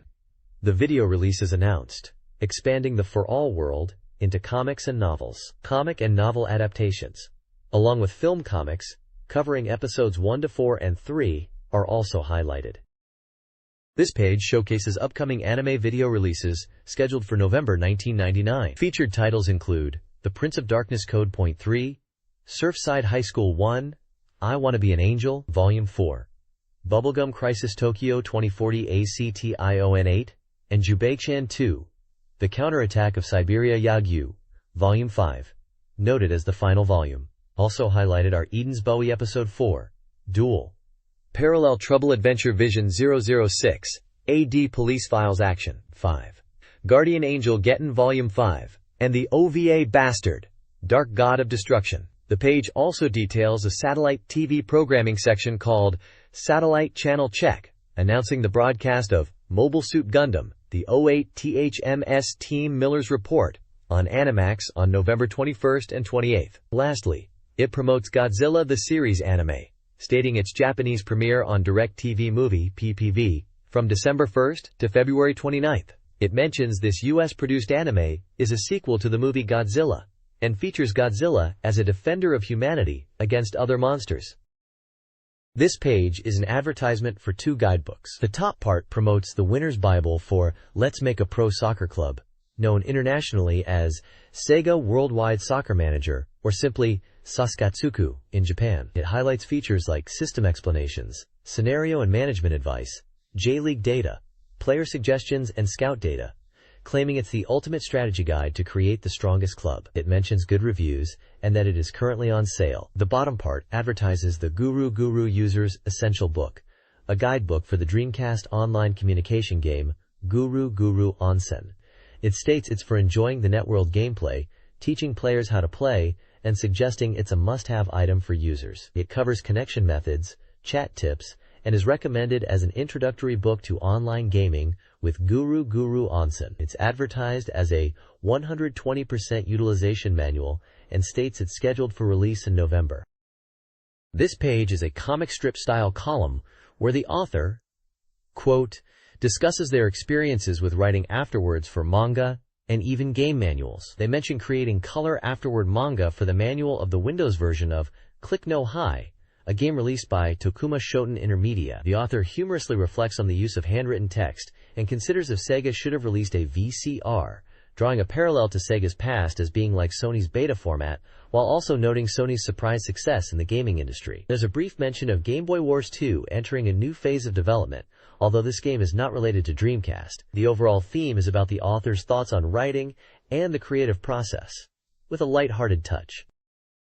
This page features a personal column by Omi Minami, a voice actress, titled, I want something cold and something warm, don't you? She talks about the recent, unpredictable weather and how it makes her think about drinks. Omi shares her preference for warm drinks, especially as it's November. In her profile section, it mentions her birth date and birthplace, and lists some of her voice acting roles, including characters from Martian Successor Nadesico, Evolution, Eternal Dungeons, Shimajiro, Ojarumaru, Sorceress Stabber Orphan 2, and Excel Saga. The column includes a section from the perspective of her dog, Purin, describing Orumi's daily life. There's also Omi's illustration room, with a hand-drawn image, and a section encouraging readers to send in letters and questions. She also mentions her fondness for Earl Grey tea, especially when working on semen. She talks about her habit of drinking warm drinks, influenced by advice to avoid cold drinks for health reasons, although she sometimes gets stomach aches from coffee. This page is an advertisement for a special project called P-Model 20th Anniversary Project Music Industry Waste. It is a commemorative book set celebrating 20 years of PMODEL and 10 years of Hirasawa Susumu's solo debut. The set includes 2 books, Book 1 P-Model Side Open Source and Book 2 Hirasawa Side Tabletop Ouroboros, plus a CD-ROM compatible with Windows 95/98 and Macintosh System 8.0. The set is scheduled for late November release and priced at 8,000 yen plus tax, and comes with a CD-ROM and case. The advertisement mentions that it is published by SoftBank Publishing. This page shows an questionnaire postcard how-to. It is a questionnaire for readers to fill out and send back to the Dreamcast Magazine. The questionnaire asks for personal details like gender and age, school or occupation, how many magazines they read, and their favorites from this publication. It also asks about Dreamcast hardware ownership and planned purchases, software ownership and planned purchases. Finally, it asks for opinions on articles in the magazine, and asks readers to rate them, and if they want to see specific game ports on Dreamcast. Table 1 is a list of articles in this issue of the magazine, covering topics such as the Dreamcast First Anniversary, Dream Passport, Hello Kitty Dreamcast, Dreamcast Reader Races, Software Review, DC First Anniversary, Sakura Wars 3, Crazy Taxi, Zombie Revenge, 2.2000.1, 2, and Dreamcast New Information. Table 2 lists Dreamcast hardware including the Dreamcast console itself, visual memory, arcade stick, controllers, VGA box, zip drive, and various accessories. Table 3 lists Dreamcast software, listing many games such as Advanced Daisen Ryaku DC, Animastar, ALX Virus Composer, Undercover AD2025K, SNK vs. Docs, Cap EcoM, NFL 2K, MSR, Lack of Love, Sakura Wars, Grandia 2, Crazy Taxi, Zombie Revenge, Romania IA number 203, Ready 2 Rumble Boxing, Wars, www.soccer, Brave Knight, Shenmue, and Little Dream, amongst many others. This page is a preview for F1 World Grand Prix for Dreamcast. It highlights the Time Attack mode, where players can race against ghost cars of their best times or friends. The Match Race mode is also featured, allowing 2-player split-screen races in both vertical and horizontal screen orientations. The game boasts 22 of the fastest F1 machines and is presented as the 4th installment in the series, encouraging players to enjoy it until the next F1 season. Game data includes a release date of November 25th, a price of 5,800 yen, or 300 Dreamcast points, 12 players, 20 memory blocks, and the genre is listed as RAC, Racing. The page also mentions a homepage address for Dream Square. Screenshots showcase in-game racing action and menu screens for team selection. This text previews 4 tracks from the 1998 Formula One season featured in the game, likely F1 World Grand Prix. Round 1 is the Australian Grand Prix at Albert Park, a 5.303 km street circuit with variable conditions. Round 2 is the Brazilian Grand Prix at Interlagos, known for its fast first half and technical infield. Round 3 features the Argentinian Grand Prix at the Buenos Aires circuit, a technical course with 19 corners. Round 4 covers the San Marino Grand Prix at Imola, a high-speed circuit popular with Ferrari fans. Each track listing includes date, length, laps, race distance, and, where available, the course record from the '97 season, offering diverse and challenging driving experiences. This page is a special feature for the Dreamcast game F1 World Grand Prix. It showcases 6 different race circuits including Spain GP, Monaco GP, Canada GP, France GP, UK GP, and Austria GP. For each circuit, there is a track map and course data, which includes the date of the race in '98, the total course length in kilometers, the number of laps, the total race distance in kilometers, and the course record, along with the driver's name and the year it was set. It looks like a guide to the various tracks featured in the game. The next page showcases 6 different Formula One circuits. The German GP at Hockenheimring, held on August 2, 1998. A high-speed course built in a forest where engine durability is key, and the course record is held by G. Berger. Next is the Hungarian GP at Hungaroring, held August 16, 1998.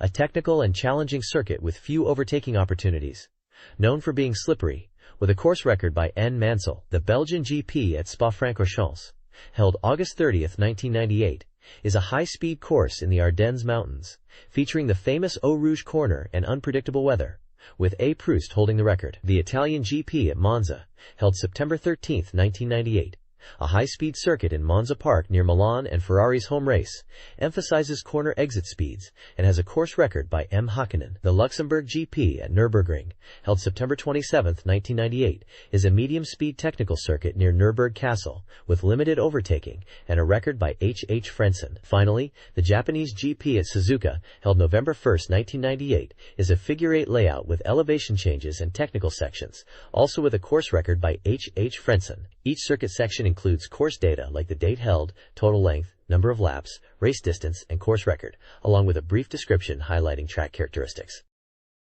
The next page is a detailed guide for the Dreamcast game Momotaro Haibai, GOLD. It focuses on the ideal opponent training method, which allows players to nurture and train CPU opponents. The game lets you correct the CPU's bad moves in mid-game, effectively teaching it the correct strategies. This education mode is presented as a way to improve your own shogi skills by training strong AI opponents. The page mentions that in CPU matches, players can choose from fixed joseki, arrow joseki, four-corner flying car, and omakase as opening strategies.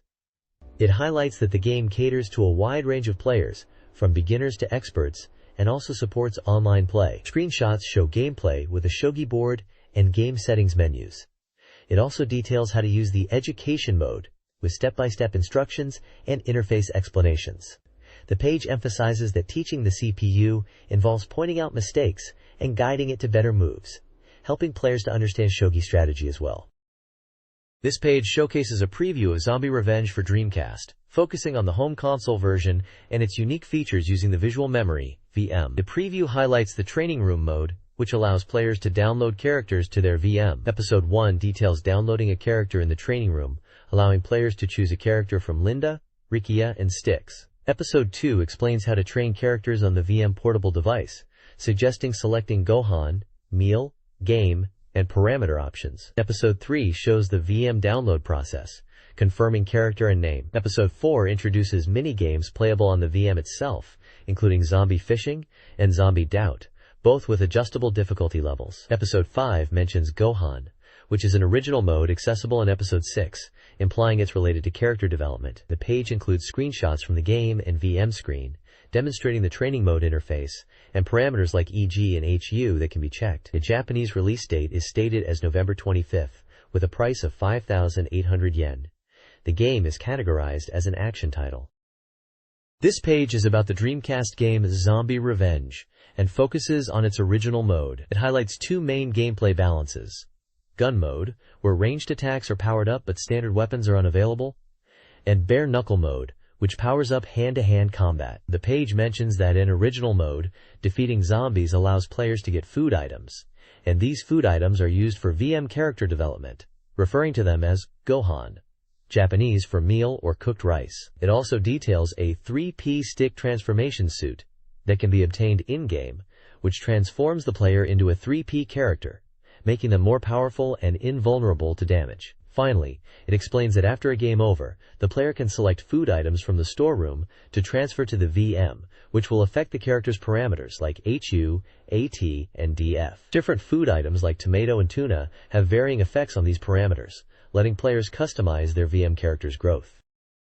This page details the fighting mode in Zombie Revenge and how to use your trained/leveled up characters within it. Episode 4 introduces the fighting mode, highlighting it as a player versus player battle mode where you can use characters you've developed in the main game. It offers 3 modes: 1P versus CPU, 1P vs 2P, and CPU versus CPU, which is described as a watch mode to see how strong your trained characters truly are. The page shows screenshots of the character selection screen and gameplay in the fighting mode. It mentions that items from the main game will also appear in this mode. Episode 5 covers the network mode, explaining 2 methods for exchanging player and data. The first method is via the official Zombie Revenge homepage, allowing players nationwide to exchange data. The second method is through email, enabling data exchange with specific people. It details how to upload and download characters. Finally, the page discusses the compatibility with the fishing controller and the gun controller. It playfully asks if the fishing controller is really serious for this game, implying it's an unusual control method, suggesting it might be better suited for Get Bass, Sega bass fishing. It also describes the gun controller experience, mentioning the satisfying feeling of shooting with the trigger, but also highlighting the inability to guard or run, which can make the game very difficult, recommending free play credits. This page is about the Dreamcast game Zombie Revenge. It introduces the boss mode, where players can rematch bosses from the arcade and original modes. This mode allows players to practice against challenging bosses and track their best times for time attack challenges. The page highlights that boss difficulty changes with level selection, impacting item drops and overall challenge. The page also covers the Tokyo International Fantastic Film Festival '99, where Zombie Revenge was featured as a recommended game. A special event called Zombie Revenge Horror All Night took place on October 30th. The venue was themed around Zombie Revenge, showcasing character figures and featuring a talk show with movie critics and Sega staff. There were also stage performances with zombie themes, and even a recognition award ceremony attended by director Yukikawa. The Horror All Night event schedule is featured with movie screenings like Halloween H20 and Night of the Living Dead, alongside the Zombie Revenge Horror All Night event itself.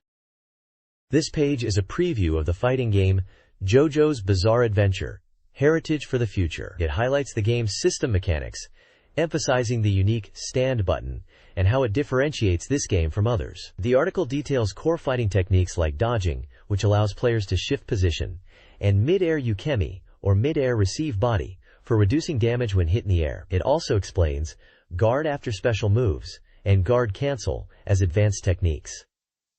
The preview mentions that mastering these special maneuvers is crucial for victory. The game is announced as 100% complete and scheduled for release on November 25th by Capcom, priced at 5,800 yen. It supports 12 players and requires 4 or more VM memory blocks and 1 disc. The genre is categorized as action or fighting. The next page showcases a preview for JoJo's Bizarre Adventure, Heritage for the Future, a fighting game based on the popular manga series. The page focuses on the game's unique stand mechanic and how to master it. It details 2 main modes, stand mode and body mode. In stand mode, activated by pressing the stand button, the player's stand appears and attacks alongside the character. Key benefits of stand mode include the ability to perform stand rush attacks, double jumps, except for Iggy, and the fact that special moves cannot be nullified by opponent attacks, although the stand gauge will deplete. However, in stand mode, players cannot perform throws, and there's a risk of stand crash. Body mode is when the stand is not active, emphasizing simultaneous attacks by both the character and their stand. Advantages of body mode are the ability to use throws and perform simultaneous attacks with the stand. The drawback is that special moves can be interrupted by the opponent, and the super combo gauge charges slower. The page also introduces super combos, powerful moves unique to each character that utilize the super combo gauge at the bottom of the screen. These can be either tandem attacks, which are pre-programmed stand attack sequences, or real-time combos, where the stand attacks are performed in real time. Both types of super combos are designed to inflict significant damage and recreate iconic scenes from the original manga. Screenshots illustrate these modes and super combos in action. This page is focused on the game Bang-I-O. It highlights new information about the game, including network ranking functionality which allows players to compete nationally. The page introduces the concept of uploading high scores to a website to see how players rank against others. It also details the replay mode, a new feature that allows players to view their own gameplay recordings for analysis and improvement. Furthermore, the page explains the Bang-I-O rifle, which offers two types of shots: homing bullets effective in open areas and bouncing bullets for confined spaces, emphasizing strategic weapon selection. Screenshots show gameplay action and menu options related to replay mode and weapon selection. The text suggests that the game is a shooting game, SHT genre, and is highly anticipated. This page introduces the action game Bakuretsu Muteki Bang-I-O, known internationally as Bang-I-O. It highlights gameplay tips focused on achieving high scores by obtaining fruits. The page explains that to get better fruits, players should aim for chain explosions by using all-directional attacks to defeat many enemies at once. It also details the V-Box item, which grants temporary invincibility to Bang-I-O, allowing for attacks without taking damage. The page also features a reader submission section titled Letter to Mikosen, Heartfelt Story, Adopter Announcement, showcasing fan content and announcements. Characters named Riki and Mami are present on the page, seemingly as presenters or commentators for the magazine content.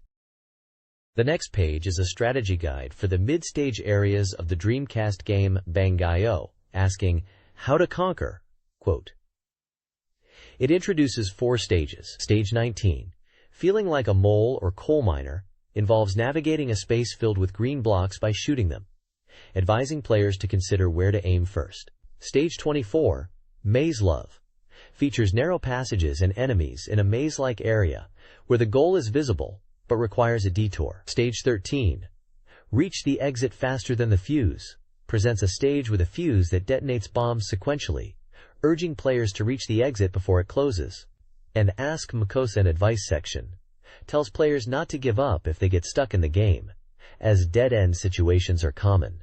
It advises using the pause menu to restart the stage if progress is blocked. Another section highlights a bomb block group acting as a fuse, requiring quick action to escape falling blocks after ignition. The story section outlines the game's setting as roughly 200 years in the future, where the player fights against the Space Yakuza SF Tiger Shark Gang using the giant robot Bang-I-O. The Yakuza are described as monstrous and bizarre. The first chapter of a story segment introduces WKO, the sister of the informant MKO, who provides advice and can summon past heroes for assistance. The next page is showcasing new game information, highlighting the explosive free Bang-I-O. The page features gameplay details and screenshots from Bang-I-O. It mentions Stage 30, describing it as a small stage with generator enemies filling the screen, advising players to use all directional shots to survive and focus on destroying generators first. The enemy section emphasizes that enemies become stronger and more complex, with basic enemies becoming tougher and shooting more bullets, requiring counter-timing. The page also introduces another game in a section titled Chapter 2, Encounters with Heroes. This section features screenshots and dialogue showcasing giant robots and characters. It seems to be presenting a story or scenario where the protagonist encounters heroes. The dialogue suggests a lighthearted and slightly comedic tone, discussing heroes and villains in a somewhat self-aware manner. The game appears to be a robot action title with shooting elements. The description mentions a giant hero, Heaven Descend type, and a V-shaped shot and barrier field attack, similar to a previous character, suggesting it might be related to another game or character within the same universe. This page introduces Aero Dancing F, a Dreamcast title that is 70% complete and scheduled for release in spring 2000. It highlights the game's core element of air combat, a new feature compared to previous titles in the series. The page previews Fighter Pilot Mission, the main game mode, and showcases various in-game perspectives, like the head-up display and pilot viewpoint. Screenshots depict the cockpit view and fighter jets in action. A secret disc announcement reveals a preview disc set for release on January 20, 2000, containing trailers for the game. The genre is listed as SLG, simulation game, specifically a real dogfight simulation. The next page introduces the Fighter Pilot Mission mode in Aero Dancing F. This mode is designed for players to train as fighter pilot candidates through a structured program. The training consists of 3 parts: briefing, practice, and debriefing. In briefing, players receive mission details. Practice involves actually flying and completing missions based on on-screen instructions, like combat maneuvering training in Step 14. Debriefing is where players review their performance from practice and receive a score to progress. If you fail a mission, you must start again and learn from your mistakes. The page emphasizes the importance of following instructions in briefing to successfully complete missions. This page is about a detailed flight simulator game, focusing on the realism of its head-up display. HUD. It explains the different meters and indicators on the HUD, such as weapon status, missiles and guns, engine and fuel gauges, damage display on the aircraft body, and radar system for detecting nearby aircraft, highlighting that the radar is forward view only. The page details other meters on the HUD, including pitch scale, velocity vector, heading scale, airspeed indicator, vertical speed indicator, angle of attack meter, altitude indicator, Mach meter, G-force meter, flap indicator, gear indicator, and gear and air brake indicator. The feature introduces new fighters available in the game. The F-4J Phantom II, a large, twin-engine fighter developed by McDonnell Douglas, noting its enhanced fire control and radar, primarily used by the Navy and active during the Vietnam War period. Specifications are provided, such as a maximum speed of Mach 2.2, M61A 120mm cannon and cannon armament, and a crew of 2. It is classified as a twin-engine jet fighter. The second aircraft featured is the T-2 Advanced Trainer, Japan's first supersonic jet trainer aircraft, developed in 1971 and still in service. It's also described as equipped with a cannon for training purposes, making it close to a combat aircraft. Specifications are again listed, including a maximum speed of Mach 1.6, M61A 120mm cannon and cannon, T-2B type, armament, and a crew of 2, classified as a twin-engine jet trainer. This page introduces Aero Dancing F, highlighting the different viewpoints available in the game. It emphasizes how the viewpoint changes the gameplay experience, especially in aerial combat. The page details the pilot viewpoint, explaining it's the standard view where players control the aircraft and engage in dogfights. There are screenshots showcasing this viewpoint, along with descriptions of its features, such as a dedicated button to focus on an enemy. It further explains and shows screenshots for radar confirmation, target viewpoint, and zoom, gaze, start viewpoints.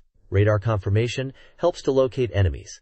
Target viewpoint keeps the locked-on enemy in focus, and zoom allows for closer inspection of enemy aircraft during dogfights, crucial for predicting their movements. A section is dedicated to the FA-18C Hornet aircraft, providing specifications like wingspan, length, height, maximum speed, Mach 1.8, and armament, M61A 120mm Vulcan cannon.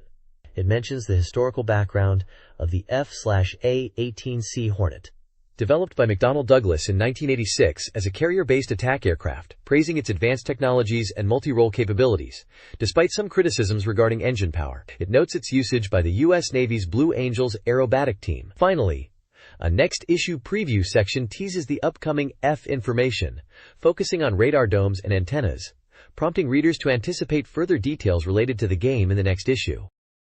This page previews Jet Coaster Dream, a roller coaster construction and simulation game for the Dreamcast. The game allows players to design roller coasters in various themed amusement park scenarios. You are tasked with creating thrilling coasters while adhering to park regulations on speed, G-force, thrill, and safety. The page details 6 distinct amusement park locations to build in, Asakusa Ninja Mansion, which is described as having strict regulations and a narrow area making it challenging for beginners.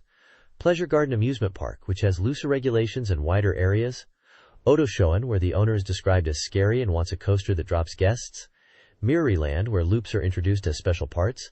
Fuji Highland, which offers large areas and screwer parts, but also includes traction issues making it more difficult. And finally, Land, which is still shrouded in mystery and unknown. The page also includes a trial operation diary section, showcasing the Asakusa Ninja Mansion scenario, mentioning that it was difficult to get a passing score due to strict regulations, with the comment that despite the relaxing scenery and merry-go-round, there was no thrill. Finally, a more solidly section shows a performance review of a coaster design, which ultimately failed, highlighting the importance of balancing speed, G-force, thrill, and safety to meet the park requirements. This game was released internationally as Coasterworks. The developer of Jet Coaster Dream from Binbu Soft, a company named after a childhood manga, discusses the game's creation. The game, inspired by theme parks and polygon rails, was initially met with skepticism from Sega due to the solo development, but was eventually greenlit. The developer recorded authentic roller coaster sounds using an MD recorder on location and utilized free sound effect and music collections. The developer emphasizes the feasibility and liberation of solo Dreamcast development, avoiding team conflicts. He plans to continue developing games alone, aiming to inspire others. Bottom-Up's Akira Okamoto praises Jet Coaster Dream for its affordable price and novel concept, anticipating user attraction. He also mentions the game's upcoming TV appearance. This page is a preview for the Dreamcast golf game titled Golf Shiyuyo, or Let's Play Golf. It highlights the game's 95% completion status and December 2nd release date. The page boasts about the game being a Dreamcast exclusive golf title, with cute characters and realistic courses. Key points mentioned include 4 game modes: Enjoy Play, World Tour, Clubhouse Express, and G-Ball. The game features realistic data for golf balls and clubs, thanks to cooperation from golf equipment maker Casco. It also mentions online network play being planned. Screenshots show in-game views of characters playing golf on different courses, interface elements showing club selection, and course details. The text emphasizes the game's user-friendly controls and deep game systems. There are also mentions of accessing online content through a Dream homepage and Clubhouse Express. The next page introduces a golf game and highlights key gameplay elements. It starts by advising players to choose a character and clubs suitable to their playstyle. The controls are described as simple, using the Y button to adjust viewpoint and plan shots. Players are told to consider the green's slope when putting, aiming for the lower parts of the green for the ball to roll correctly. The game features 5 courses located around the world: Japan, America, Scotland, Australia, and Africa. Finally, there's a small section introducing G-Ball, described as a gate-ball-style game for the near future, emphasizing team coordination and strategic elements. This page announces the upcoming Dreamcast game Rainbow Cotton, a 3D shooting title featuring the popular witch Cotton and Silk. The game is described as a Debo Boko Combi 3D shooting, suggesting a quirky or uneven terrain design. It highlights the return of the Cotton and Silk duo aiming for Willow and flying through the sky. The game is 98% complete and scheduled for release on December 23rd, priced at 5,800 yen or 5,500 yen with a 300-point discount. It's categorized as an SHT shooting genre game and utilizes 4 VM blocks on one disc. The text mentions development is finished and they are waiting for the release date, and encourages readers to visit stores on release day. The story section details how Queen Velvet of the fairy country Filament gathers fairies to subjugate demons. It references the legendary Willow, which seems to be a key item, and the stage appears to be set in a Rashia castle surrounded by 4 towns where players need to obtain Willow. The player character profiles introduce Cotton, a magical girl who loves Willow, and Silk, a fairy from Filament who assists Cotton. Gameplay items are also shown: crystals, which have varying effects depending on color, and hearts for life recovery to restore Cotton's health. Bonus stars are also mentioned, obtained by defeating enemies and destroying obstacles. The page emphasizes the game is a 3D shooting experience following the lineage of Panorama Cotton from Mega Drive. This page is a preview for the Dreamcast game Rainbow Cotton. It showcases 2 stages of the game: Stage 1, Moontown Velgale, and Stage 2, Cloudtown San Muam. Stage 1 is set in a moonlit town called Velgale, featuring brick roads and medieval-style houses, with a large bridge and railway. The boss of Stage 1 is Gebo, who has become gigantic after eating Willow and attacks by breathing fire and throwing rocks. The page mentions branching routes in the stages, with different mid-bosses depending on the path taken. For example, a train fire-type mid-boss on the railway route, or a pumpkin mid-boss on the river route. Stage 2 is set in a cloud town called San Muam, featuring floating islands with grasslands and windmills. The boss of Stage 2 is Flaphoop, a bird-type monster. The page highlights gameplay mechanics such as Shot Level Up, where defeating enemies and collecting yellow crystals increases experience points and shot power. Magic is also featured as a bomb-like attack in the game. The text also mentions digital anime power-up demo scenes at the start of stages and before boss battles. This page is a preview for Net Pachisi 7 Heaven, a pachinko game for Dreamcast. The page highlights 4 modes in the game: Beginner's Lecture, Play, Net Pachisi Town, and Web Magazine. The Beginner's Lecture mode is for newcomers to pachinko, teaching the basics with movie guides and a pachinko term dictionary. Play mode is the main gameplay mode where players experience pachinko in a virtual hall, aiming for prizes and rewards, emphasizing network connectivity for online virtual halls to win prizes. Net Pachisi Town mode allows players to enter a virtual hall, play pachinko, and aim for prizes, but unlike normal halls, prizes are determined by the number of consecutive wins, so caution is advised. Web Magazine mode provides information about the latest pachinko machines and strategies, offering tips and data analysis for players, suggesting it is useful for real-world pachinko halls as well. The page mentions 3 types of pachinko machines available in Net Pachisi 7 Heaven, including CR Monster House, Arizin, and a new machine planned for year-end. The play mode features 2 machines, and the table selection play mode is highlighted as offering various settings to enjoy deeper gameplay. It emphasizes learning the characteristics of machines and strategies, highlighting nail-reading explanation, reach action, and strategy information as key elements to understand for better play and winning chances.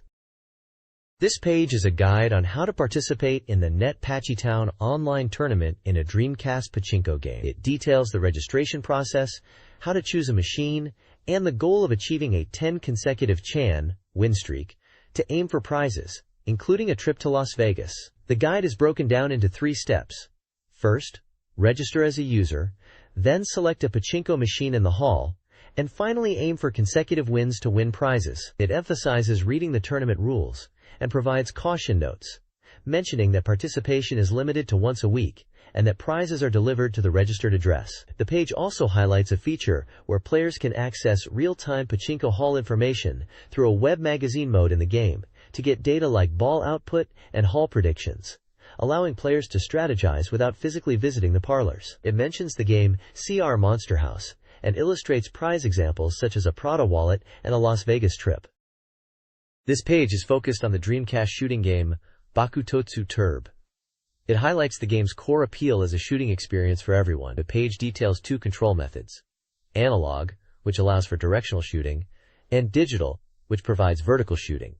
It showcases various weapon types available in the game: the standard normal shot, a homing shot for tracking enemies, a powerful laser, the explosive missile attack, and the wide-range wave. The special attack, the Neko Baketo bomber, is also featured as a screen-clearing bomb triggered in critical moments. The screenshots demonstrate the colorful and chaotic shooting action, emphasizing the different weapon effects and gameplay scenarios against alien enemies. The game is scheduled for release on December 23, 1999, priced at 4,800 yen. This page is a preview for the Dreamcast game Byun Byun Zabi, which was exclusive to Japan. The game is described as a comical and chaotic racing game where anything goes. The page highlights that players can enjoy races in various locations and introduces 3 unique courses. Course 1 is the Rai Raion Planet course, described as a beginner-friendly course with a maximum speed of around 50 km per hour. It is noted as narrow and curvy, making it challenging when other racers are nearby. Course 2 is the Desert Wasteland course, contrasting with the first course by being a desolate desert stage. It mentions that the Dekisokanai vehicles, which are the player characters, use whips to run in this course, and players need to be serious to succeed. Tire slippage is highlighted as a challenge in this course, with a maximum speed of 90 km per hour. Course 3 is the SF high-speed course, boasting incredible speed exceeding 800 kilometers per hour. This course is set in a futuristic environment and features Deki-Sokonai bikes. The controls are simplified to just 2 buttons, right acceleration and left acceleration, allowing for easy handling without even using the analog stick. The page concludes by emphasizing the simple operation and high-speed thrills, encouraging both Turb fans and racing game enthusiasts to try Byun Byun Zabi. This page is a character profile spread for Melina from the Dreamcast game Senkoku Turb. Melina is described as a cat nurse from Lion Planet, and in the game she is always in the castle infirmary. She appears cool but is very kind and always cares about Itsumojino-chan. Her hobby is tarot card fortune-telling. The page also details how to use VM-chan in the visual memory unit of the Dreamcast, explaining how to obtain it from the VM-chan manufacturing machine number 1, and what happens when you load it onto the VMU. There's a section showcasing fan art illustrations and messages from players in Gifu, Kanagawa, Tokyo, and Hokkaido prefectures, all themed around Senkoku Turb. This page is an advertisement for a book titled Sega Games Are the Best in the World. The book is described as a passionate love letter to Sega and covers the underground history of the game industry since the next-generation console wars. It is on sale now for 800 yen plus tax, is A5 size, and has 136 pages. A special bonus Sega family figure is mentioned as a gift for the first 300 buyers.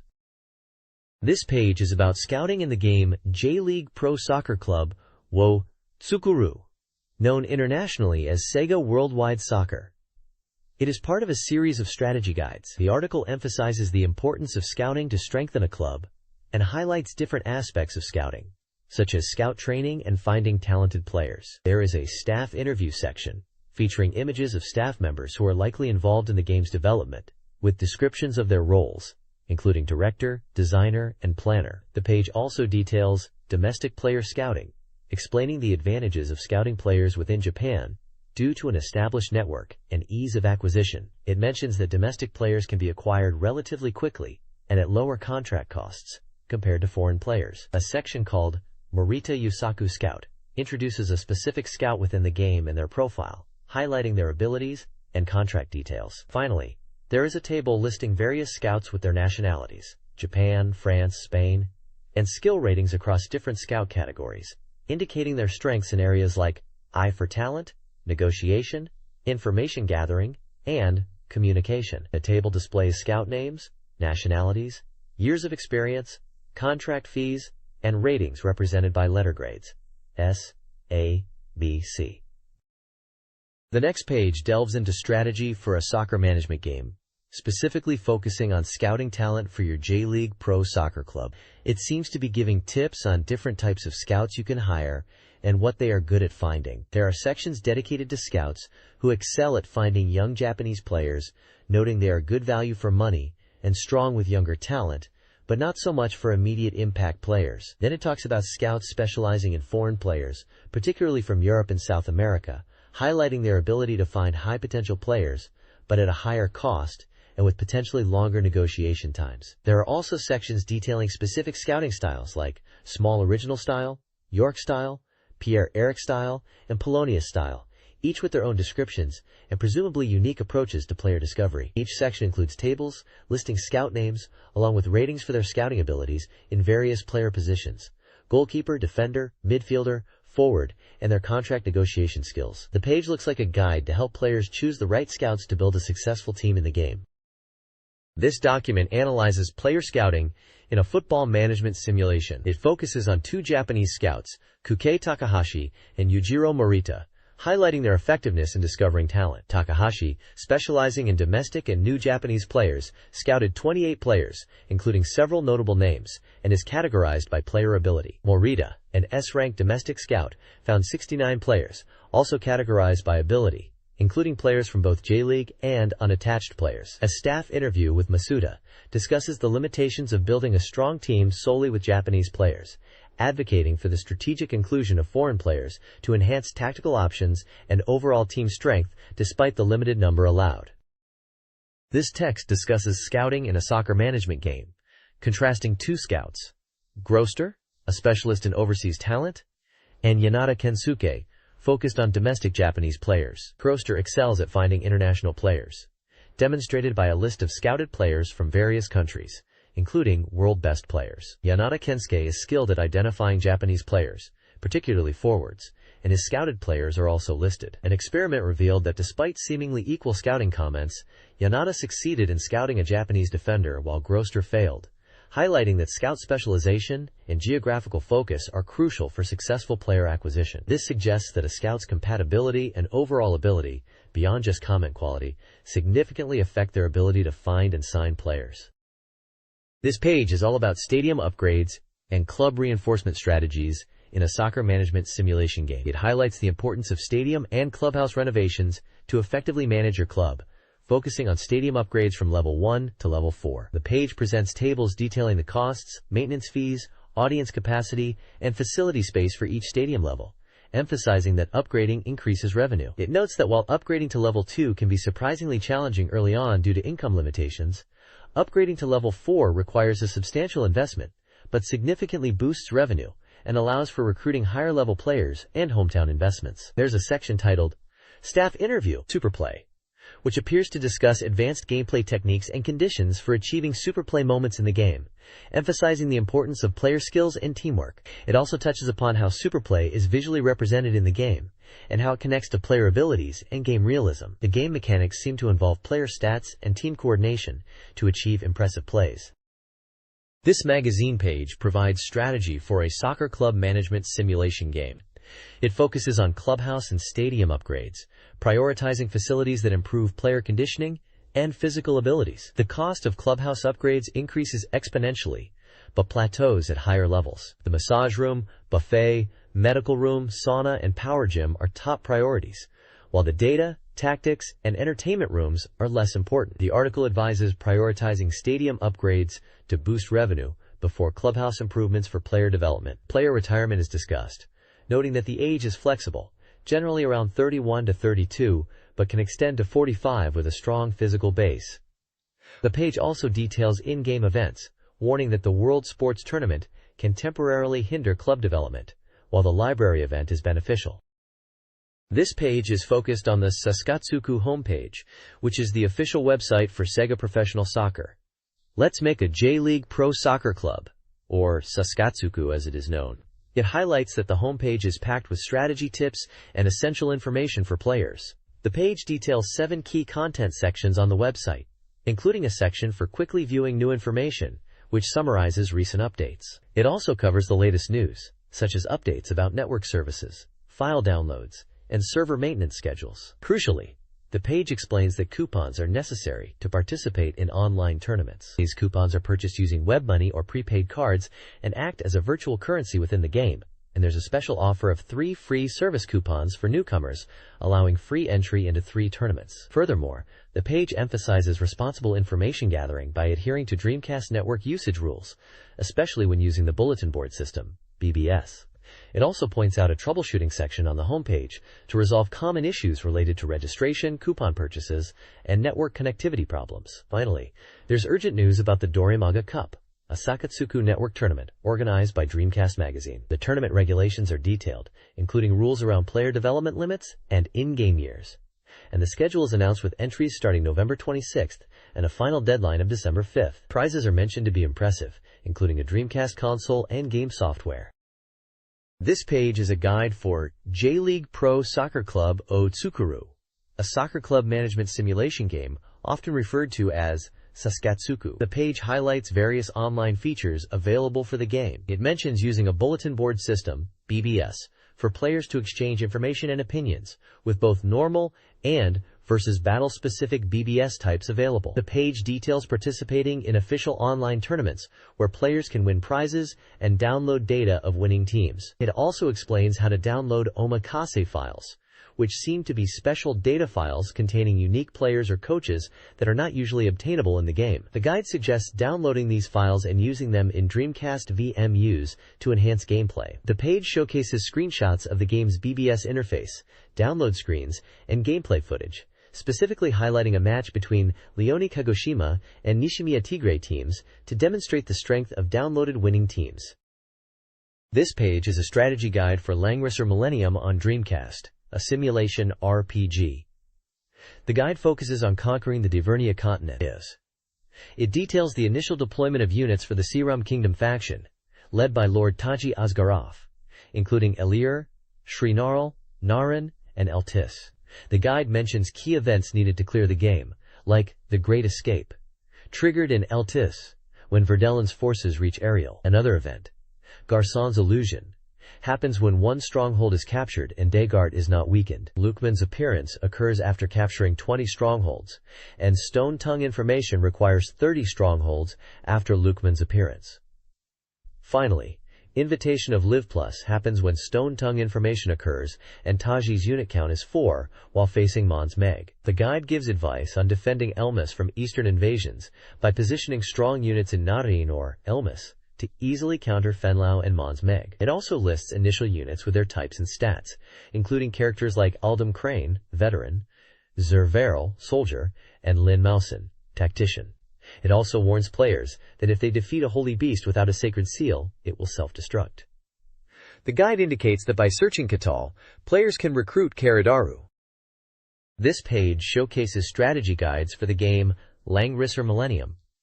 It details 2 scenarios, Shin's strategy and Fenrir's strategy. Shin's strategy scenario, set in locations like Taiyin Castle, Tao Town, Kushan Village, and Haifan Town, introduces the initial units available to the player, listing characters like Ne Ryzen as Admiral, Saran Deard as Royal Guard, and many others of various types like soldiers, hermits, archers, wolves, giants, cats, and armadillos, giving their stats such as HP, WP, attack, defense, SAT, SDF, and loyalty. It also outlines clearance events, which are triggered under certain conditions, such as occupying specific strongholds, having units meet specific criteria, and fulfilling event flags within a certain time frame. Strategic advice mentions using units effectively and capturing key locations. Fenrir's strategy scenario, taking place in Alban Castle and Tilka Village, also provides a list of initial units, including Masariva as Sheik, Gradi Sinba as Warrior,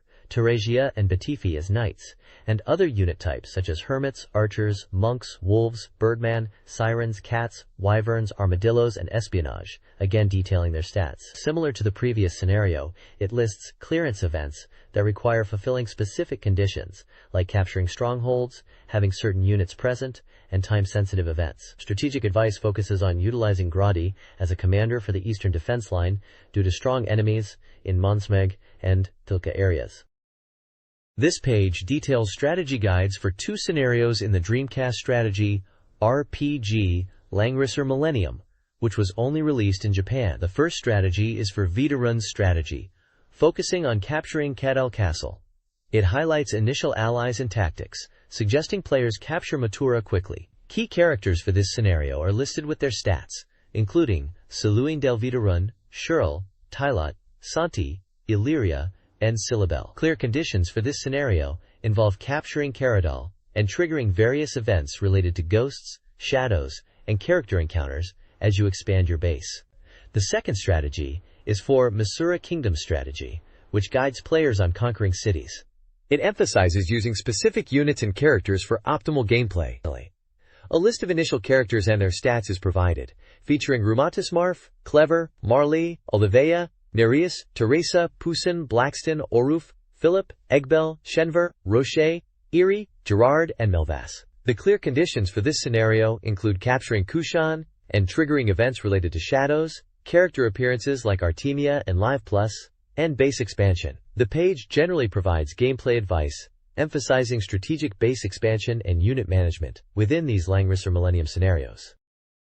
This page shows a detailed item list and shop information for the game Langrisser Millennium. The All Item List section provides a comprehensive guide to in-game items, categorized by type such as amulets, earrings, hair ornaments, shoes, secret items, necklaces, bracelets, and rings. For each item, the list details its name, type, effectiveness in strategy and battle, specific effects and conditions, price, and whether it is available in shops. Examples of items include various amulets that boost defense, earrings that grant HP or WP regeneration, necklaces, and rings that provide elemental damage reduction and status effect immunity. The shop list section details different shop locations like Ariel, Snarl, Vahiria, Mistra, Istinia, Satia, Weirden, Laurel, Ragus, Kadal, Danan, Tayan, Teo, Haifan, Dagart, Mystica, Renko, Walba, Chelk, Yanbol, Tolka, Alban, Balbra, Visco, and Byarid, and Seri, along with the items that each shop sells. Shops offer a variety of equipment and items, including weapons, armor, accessories, and consumable items,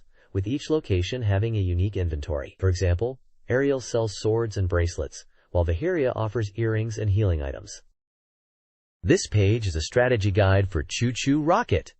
It focuses on arrow placement techniques to effectively guide mice and avoid cats in the game. The guide explains that simple straight arrows may not always be the best approach. It introduces a technique called the special 180-degree turn, where arrows are placed at a 90-degree angle to the intended path to make mice turn in narrow passages.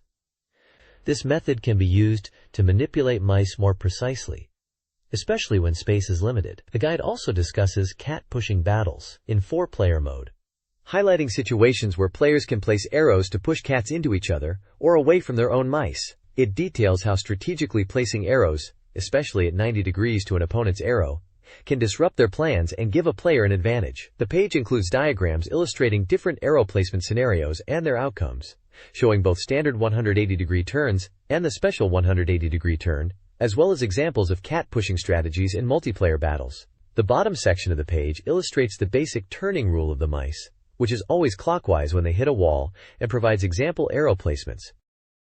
This page is a puzzle mode hint guide for Choo Choo Rocket, covering normal stages 21 through 25 and hard stages 1 through 10. The guide provides arrow hints and text descriptions for each stage to help players solve the puzzles. The normal difficulty section hints at understanding the movement of mice and cats, while the hard difficulty section mentions the need for new techniques beyond just arrow placement. Stages include names like Kapu Kapu, Neko no Omamori-san, Nigero Nigero, Oikose Oikose, and Kapu Kapu Gundin in the normal section, and Kuya no Ketu, Miharidai, Chokaku Dash, Ura Nizumi, Dame Loop, Hiju Kaidan, Otose Mbo, Nizumi Wanami, Chika Michi Mawari Michi, and Gomen ne Kapu Kapu in the hard section. The guide emphasizes understanding stage flow, key points, and reversing the path from the goal rocket, or luring mice from the start.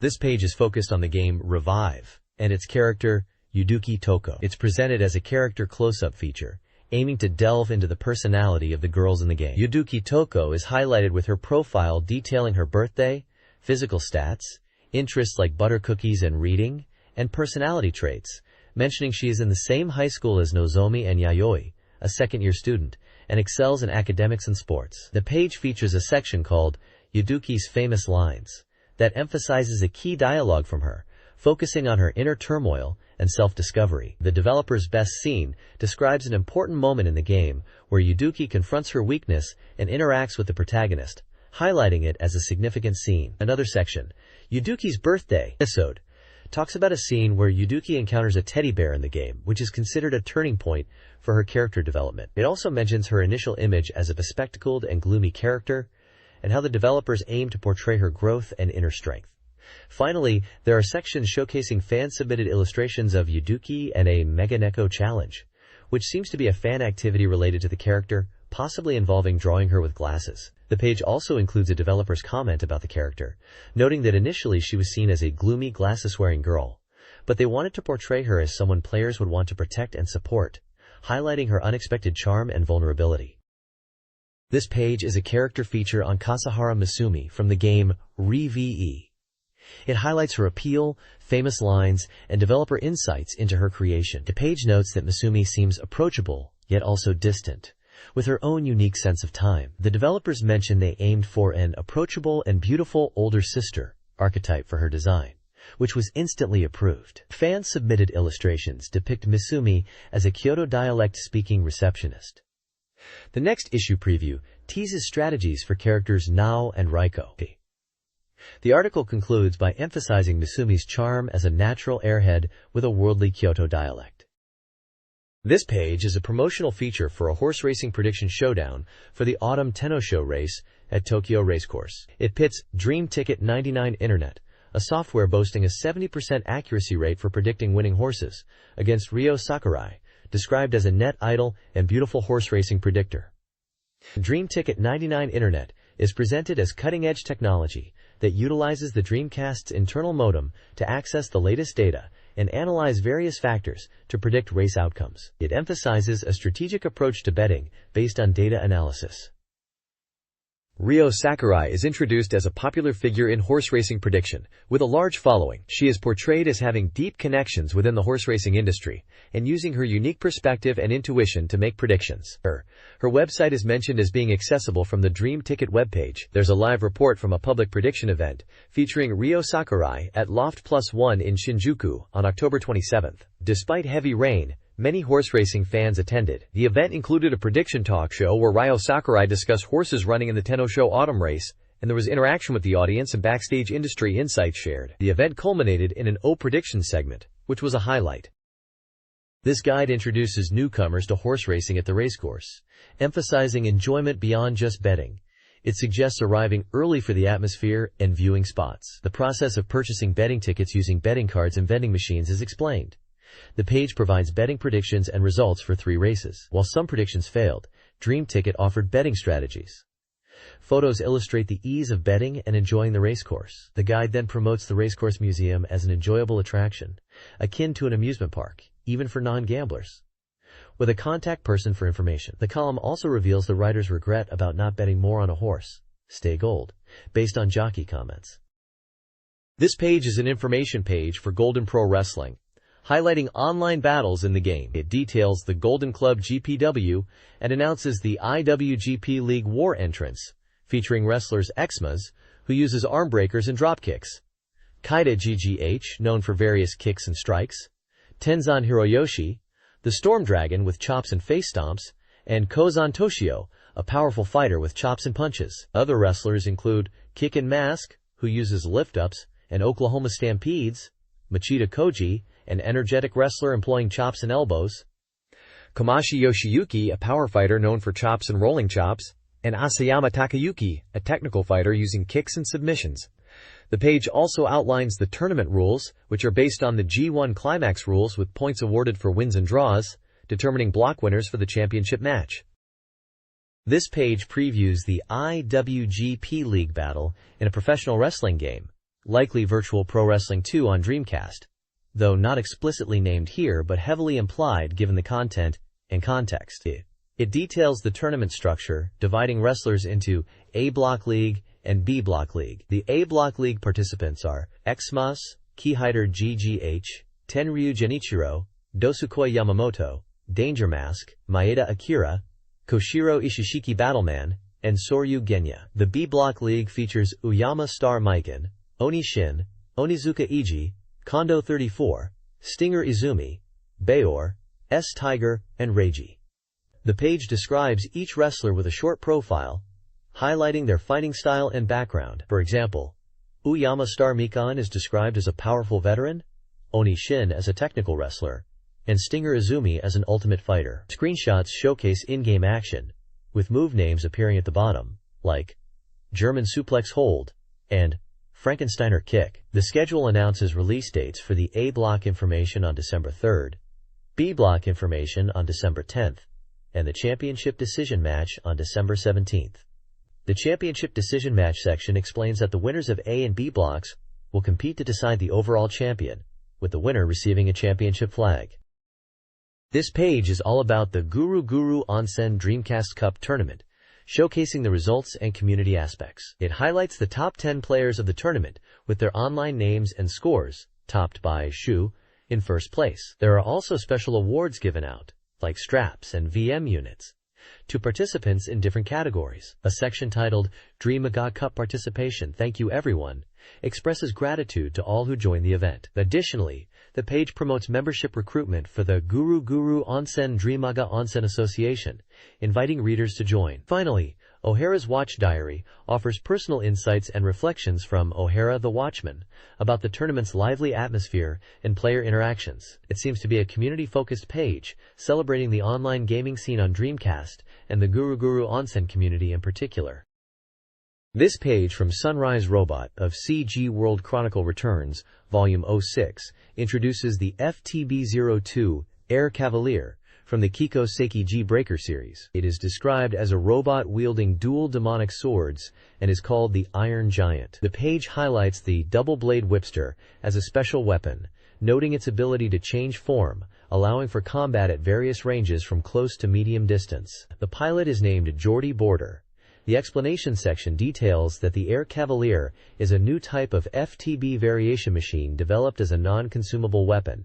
It is equipped with the double-blade whipster, DBW, which can be deployed in a whip-like state for long-range attacks or returned to sword form for close combat, allowing for decisive strikes. The Cloud Stream is also mentioned as a deployment mechanism in all directions for defense. The data section provides details for Kiko Seiki G Breaker and the FTB-02 Air Cavalier. Name: FTB-02 Air Cavalier.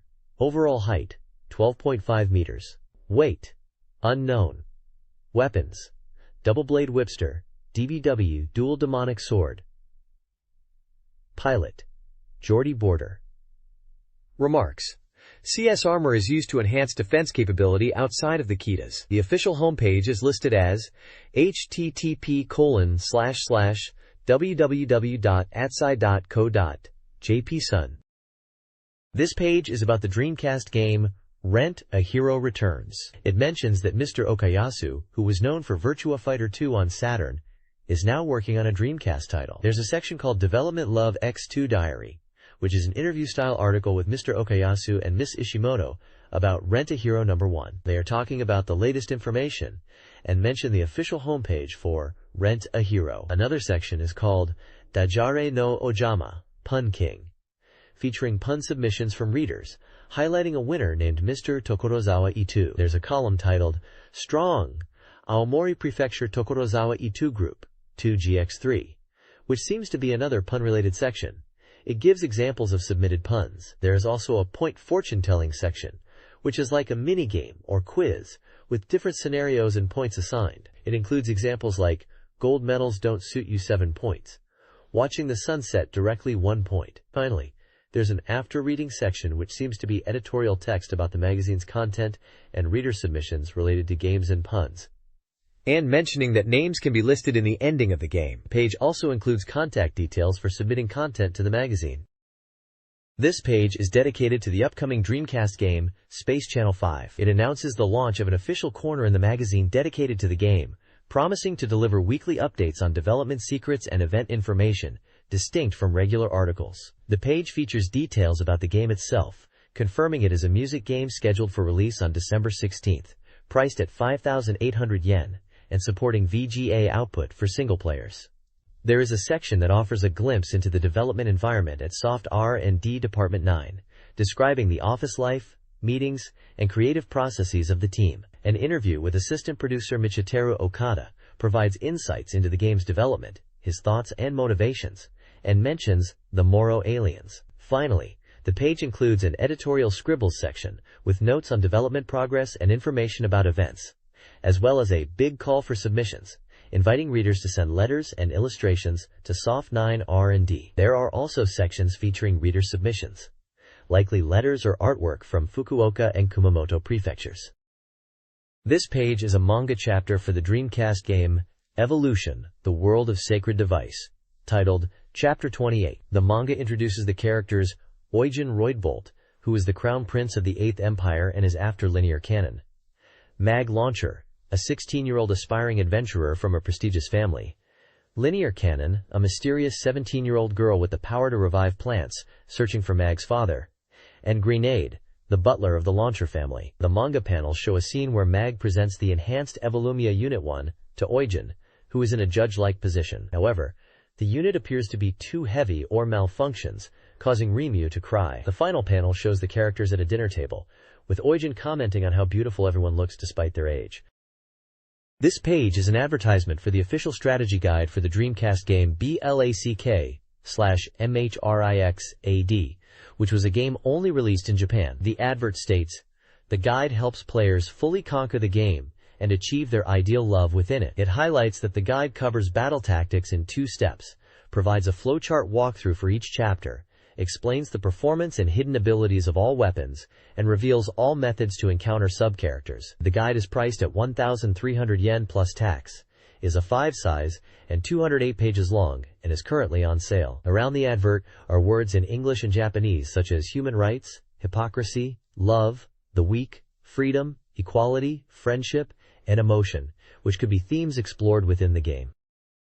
This page is an advertisement for the Naomi arcade system, showcasing the Sakigake Naomi, JYUKU, or Pioneer Naomi Cram School. The advertisement promotes the Naomi system with a list of games available for it. The games mentioned include Sega Tetris, Derby Owners Club, and Outrigger, with screenshots of these games featured on the page. There is also a list of upcoming and released games on the Naomi arcade system, mentioning titles such as The House of the Dead 2, Dynamite Baseball Naomi, Power Stone, Crazy Taxi, Airline Pilots, Zombie Revenge, Giant Graham, All Japan Pro Wrestling 2 and Nippon Budokan, Ring Out 4x4, Power Smash 2 version 2000, F355 Challenge, Electric Eyes, Heavenly Battle Princess Shangri-La, Touch de Uno, Idol Janshi Tsuchipai 2i, Jumbo, Safari, Toy Fighter, Dead or Alive 2, Derby Owners Club, Outrigger, Dynamite Baseball 99, Sega Tetris, Puyo Puyo DA, featuring Elena System, Spawn in the Demon's Hand, The Typing of the Dead, Samba de Amigo, SNK vs. Basis, Capcom, tentative title, and Boat Race Ocean Heats. A small section at the bottom left announces a Toy Fighter Toy World Martial Arts Tournament game competition. The next page highlights Segatris, which is presented as a powered-up version of Tetris. This version boasts full polygon graphics and new elements, with a focus on player versus player battles and attack patterns. The page details 5 types of attack patterns for multiplayer combat, suitable for up to 4 players simultaneously. These attacks include double joint attack, triple fall and drop attack, Tetris raise attack, drum rotation attack, split, 2-line clear greater than missile attack, and 1-2, 3-line clear greater than Tarai attack, each with a unique effect on the opponent, such as dropping blocks, raising the playfield, or causing temporary incapacitation. The game is mentioned as being for Sega, Soft First Lab, with a planned release date nearby, and playable as a puzzle game supporting up to 4 players on the Naomi board. This page is an introductory guide to Derby Owners Club, a horse racing owner simulation game for Dreamcast. It's positioned as an educational game, going beyond just being a medal game. The guide is aimed at beginners, explaining how to play. The page is divided into 2 main steps: racehorse creation and training. Racehorse creation involves choosing a sire and dam to breed a foal, then naming the horse and choosing racing silks. It highlights the importance of start parameter for horses with runner or leader foot type, while for inserter or chaser foot type, patience and pursuit are important, suggesting players experiment and find their style. Training focuses on 3 types of training: course, pool, and dirt track. It notes an UP icon indicating parameter increase after training, and advises beginners to avoid rest training. The guide recommends focusing on single run, paced run, and pool for training, and to consider the horse's leg type when choosing training. It also explains what each parameter means: start for dash, corner for cornering ability, crowd breakthrough for breaking through groups, fighting spirit for competitiveness, stamina for endurance, and burst power for acceleration at the finish line. This page provides a guide for the arcade game Naomi Derby Owners Club. It is a step-by-step instruction manual to improve your horse racing skills within the game. Step 1 focuses on training, advising players to use the meter at the bottom of the screen to predict whip timing for single runs and fine-tune whip use for paired runs. Step 2 explains feeding, emphasizing that food types affect different parameters and players should experiment to find what works best, noting rare food appears with good training. Step 3 is about races, stating that races require whip and rein usage, but beginners should focus on whip timing initially, and mentions horse popularity and aiming for a top spot within the first 10 races. Step 4 deals with reflection after the race, highlighting the importance of communication time with the horse to increase trust, which is the most vital parameter in the game. The page also gives tips on understanding horse stamina and whip timing based on course distance, and warns against excessive whipping when stamina is low. Finally, it lists locations where the arcade game is installed and a table of race courses and their difficulty levels, encouraging players to aim for GI races. This page is a guide for the game Outrigger, focusing on evasion techniques to avoid taking damage. It explains that sidestepping left and right is the most basic and effective way to dodge enemy attacks, especially projectiles. The guide advises against moving backward as it makes you an easier target. It then discusses utilizing jumps and terrain differences for evasion. Jumping can make it harder for enemies to aim vertically, but being hit in the air increases damage by 1.5 times. Rocket launcher hits in the air cause massive damage, 4 times normal damage. Using terrain like slopes and steps can also disrupt enemy aiming and make you a harder target. The guide emphasizes that these evasion methods are not just about avoiding damage, but also about disrupting the enemy's aim and strategy. Screenshots illustrate different evasion scenarios, showing examples of dodging enemy fire by sidestepping, jumping, and using terrain elevation. One section highlights the danger of jumping too much, as it can lead to taking more damage in the air. This page is a guide for outrigger. It provides gameplay tips for using different weapons. The first section is about dodging rocket launchers, and emphasizes the importance of being aware of the blast radius and not standing too close to walls. The second section is about dodging hand grenades, pointing out that each character's grenades have unique properties. It advises players to be cautious of enemies without weapons, as they are likely to use grenades. The page highlights Rina's proximity-activated grenades and Talon's delayed grenades. The third section covers dodging machine guns, suggesting hiding from the enemy's line of sight and utilizing jumps and terrain to avoid getting hit, especially against skilled players who can track movement effectively. The final section briefly mentions using height differences in the terrain to evade attacks.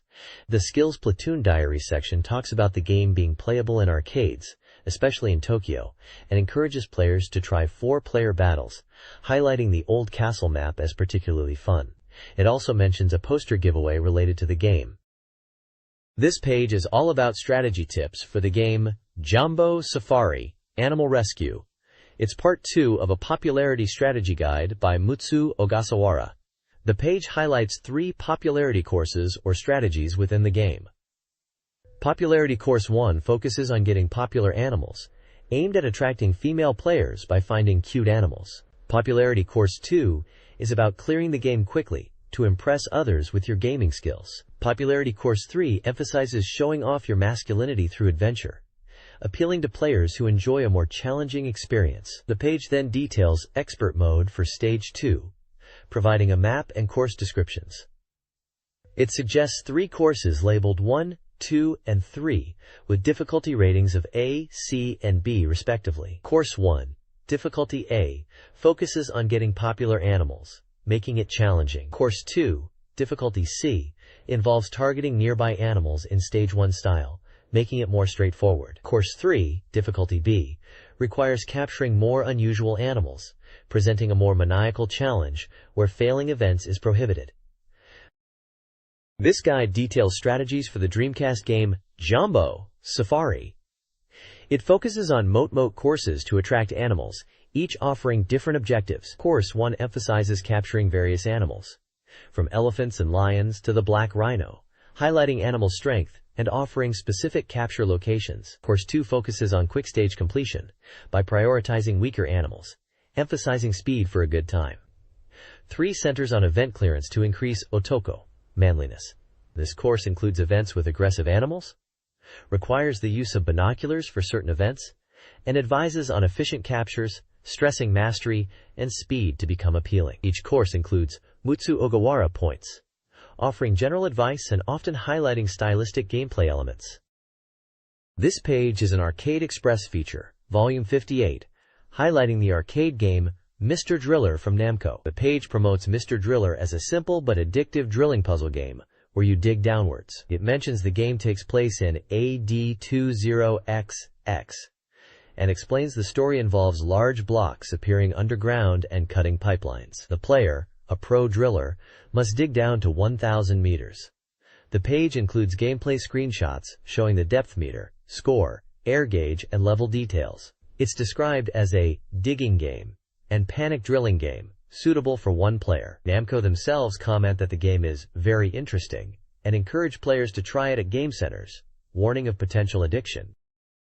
Mr. Driller is a puzzle action game where players guide Susumu, the able driller, through 1,000 meters of colorful blocks. The player uses a directional lever and a button to drill. Blocks can be destroyed with a single press, and matching colors of 4 or more disappear. Round X blocks are tougher and deplete air. The game presents challenges. Falling blocks can crush Susumu, and air supply decreases with depth. Players must collect air capsules. Avoiding X blocks early on and linking same-colored blocks efficiently are crucial strategies. The core gameplay demands quick thinking to prevent crushing or running out of air. The best approach for improvement is to start playing and get a feel for the game. This page introduces Rui Tsurumizu, including her personal details like her birthday, July 26, 1980, her age of 19, blood type B, and size. Her hobbies are listed as cooking and eating. Her career highlights are in TV, with appearances in shows like Hey Hey Hey, Music Champ as part of NANSHO Boppers, the Yoru mo Hipare, also as a member of SC Nansho, and a role in the drama Ice World as Izumi Fujita. In stage, she was in the musical Sakura Wars Blooming Maidens, which is based on the popular Sega Saturn game series, and also the musical Big Dreams Come True. Her CF commercial film work includes Johnson & Johnson's Johnson Clean & Clear, Vaisala, and Family Mart. For CD, she released Kona Kimochi Hari Hari Hari Hari, which is an image song from the musical Big Dreams Come True. Finally, for internet, she has a Rui Tsurumizu's Tokyo Ururu Diary on WalkerNet. This page is focused on an interview with a young girl named Honoka Kurihara in a section called Dream a Girl. She talks about her experience in musicals and drama. She mentions that she's been doing musicals for 4 years, and this year she's graduating from her group. She enjoys stage performances and acting, and she's also started doing drama. She mentions she likes Kansai dialect and people who speak it. The Check It section highlights an upcoming performance of Christmas Juliet Eve's Miracle from December 10th to 12th at the Hakuhinken Theater in Ginza, Tokyo. Ticket information and phone numbers are provided for various ticket vendors. There's also a prize giveaway of a Seisei Nansho strap, which Honoka Kurihara also uses, signed with a heart-shaped autograph card. To enter the draw, readers need to send a postcard with their name, age, gender, occupation, and what they want Honoka Kurihara to read to them as a girl. The address for entries is provided. This page provides a guide on how to acquire rare S rarity cards in the game Gekitotsu Card Fighters, Clash Card Fighters. It lists 14 different cards with their names, card numbers, and detailed instructions on how to obtain them within the game. The cards are categorized into S rank and C/A rank, with specific conditions for acquiring each. For example, to get SO19 Geese, you need to go to Nishiyama in Neo Geo World in the game and access the Germant, which can be done repeatedly. For C078 Tabasa, you must win in communication battles, exhibition matches, to receive it as a prize. The article also includes screenshots of the game interface showing card battles and card illustrations. At the bottom of the page are advertisements for Farzurai, described as a simulation RPG for SNK at 3,800 yen, and Pachinko Hisho Guide Pocket Parlor, which is a digital pachinko game from Japan Vistic, for 3,980 yen. This page features the Dreamcastrology Weekly Horoscope for November 19th to 25th. It provides fortune readings for each zodiac sign covering aspects like money, health, love, and work. Each horoscope includes advice and lucky colors, tailored for both boys and girls. This section offers a lighthearted and fun take on weekly horoscopes within the Dreamcast magazine. This page is an advertisement for special reader prizes from Dreamcast Magazine. There are 5 prize categories, including the game Giant Graham All Japan Pro Wrestling 2 in Nippon Budokan, bundled with its strategy guide, and the opportunity to choose any Dreamcast game released by December 3, 1999 as a prize. Other prizes include a Shenmue-themed telephone card featuring the September issue cover art, a Dreamcast Magazine branded mobile phone strap, and a Dreamcast Magazine t-shirt. The advert also promotes the upcoming issue of Dreamcast Magazine, scheduled for December 10th, and highlights games that will be featured in that issue, such as Devil May Cry, Street Fighter II, Double Impact, Zombie Revenge, J-League Pro Soccer Club Create, JoJo's Bizarre Adventure, Heritage for the Future, Revive, Tusei, Desk Lamp Zone Melanites Festival, Choo Choo Rocket, Sega, Virtua Striker 2 version 2000.1, Space Channel 5, Skies of Arcadia, D2, Resident Evil Code, Veronica, Innocent Tears, and Evoland 2, A Far Promise. The page concludes with a list of the magazine's staff members. This page is an advert for the Dreamcast game Netto Pachi, a pachinko game where you can win prizes and even a trip to Las Vegas. It's described as communication pachinko and highlights its realistic CG graphics. The game is set to release on November 25, 1999, and is advertised as having different game types, including CR Monster House and Allergen. The advert shows a family excitedly playing the game. This page is an advertisement page for the Dreamcast game Zombie Revenge. The advert features large images of characters and enemies from the game, such as a female protagonist, a male protagonist, and various zombie creatures, including a giant zombie head and a zombie holding a brain. The main Japanese text is a tagline which translates to, "The roar of fear echoes in the city." The text at the bottom mentions that Zombie Revenge is an action game scheduled for release on November 25th, with a price of 5,800 yen, excluding tax, and 300 Dreamcast points. It highlights features like violent expressions and VGA box support. The advert describes the gameplay as defeating approaching zombies with punches and various weapons, emphasizing the overwhelming graphics and sound only possible on Dreamcast, new camera work, and a cinematic feel. There are also screenshots showing in-game action. Below the screenshots is information about Dream Direct, where you can purchase Dreamcast games online.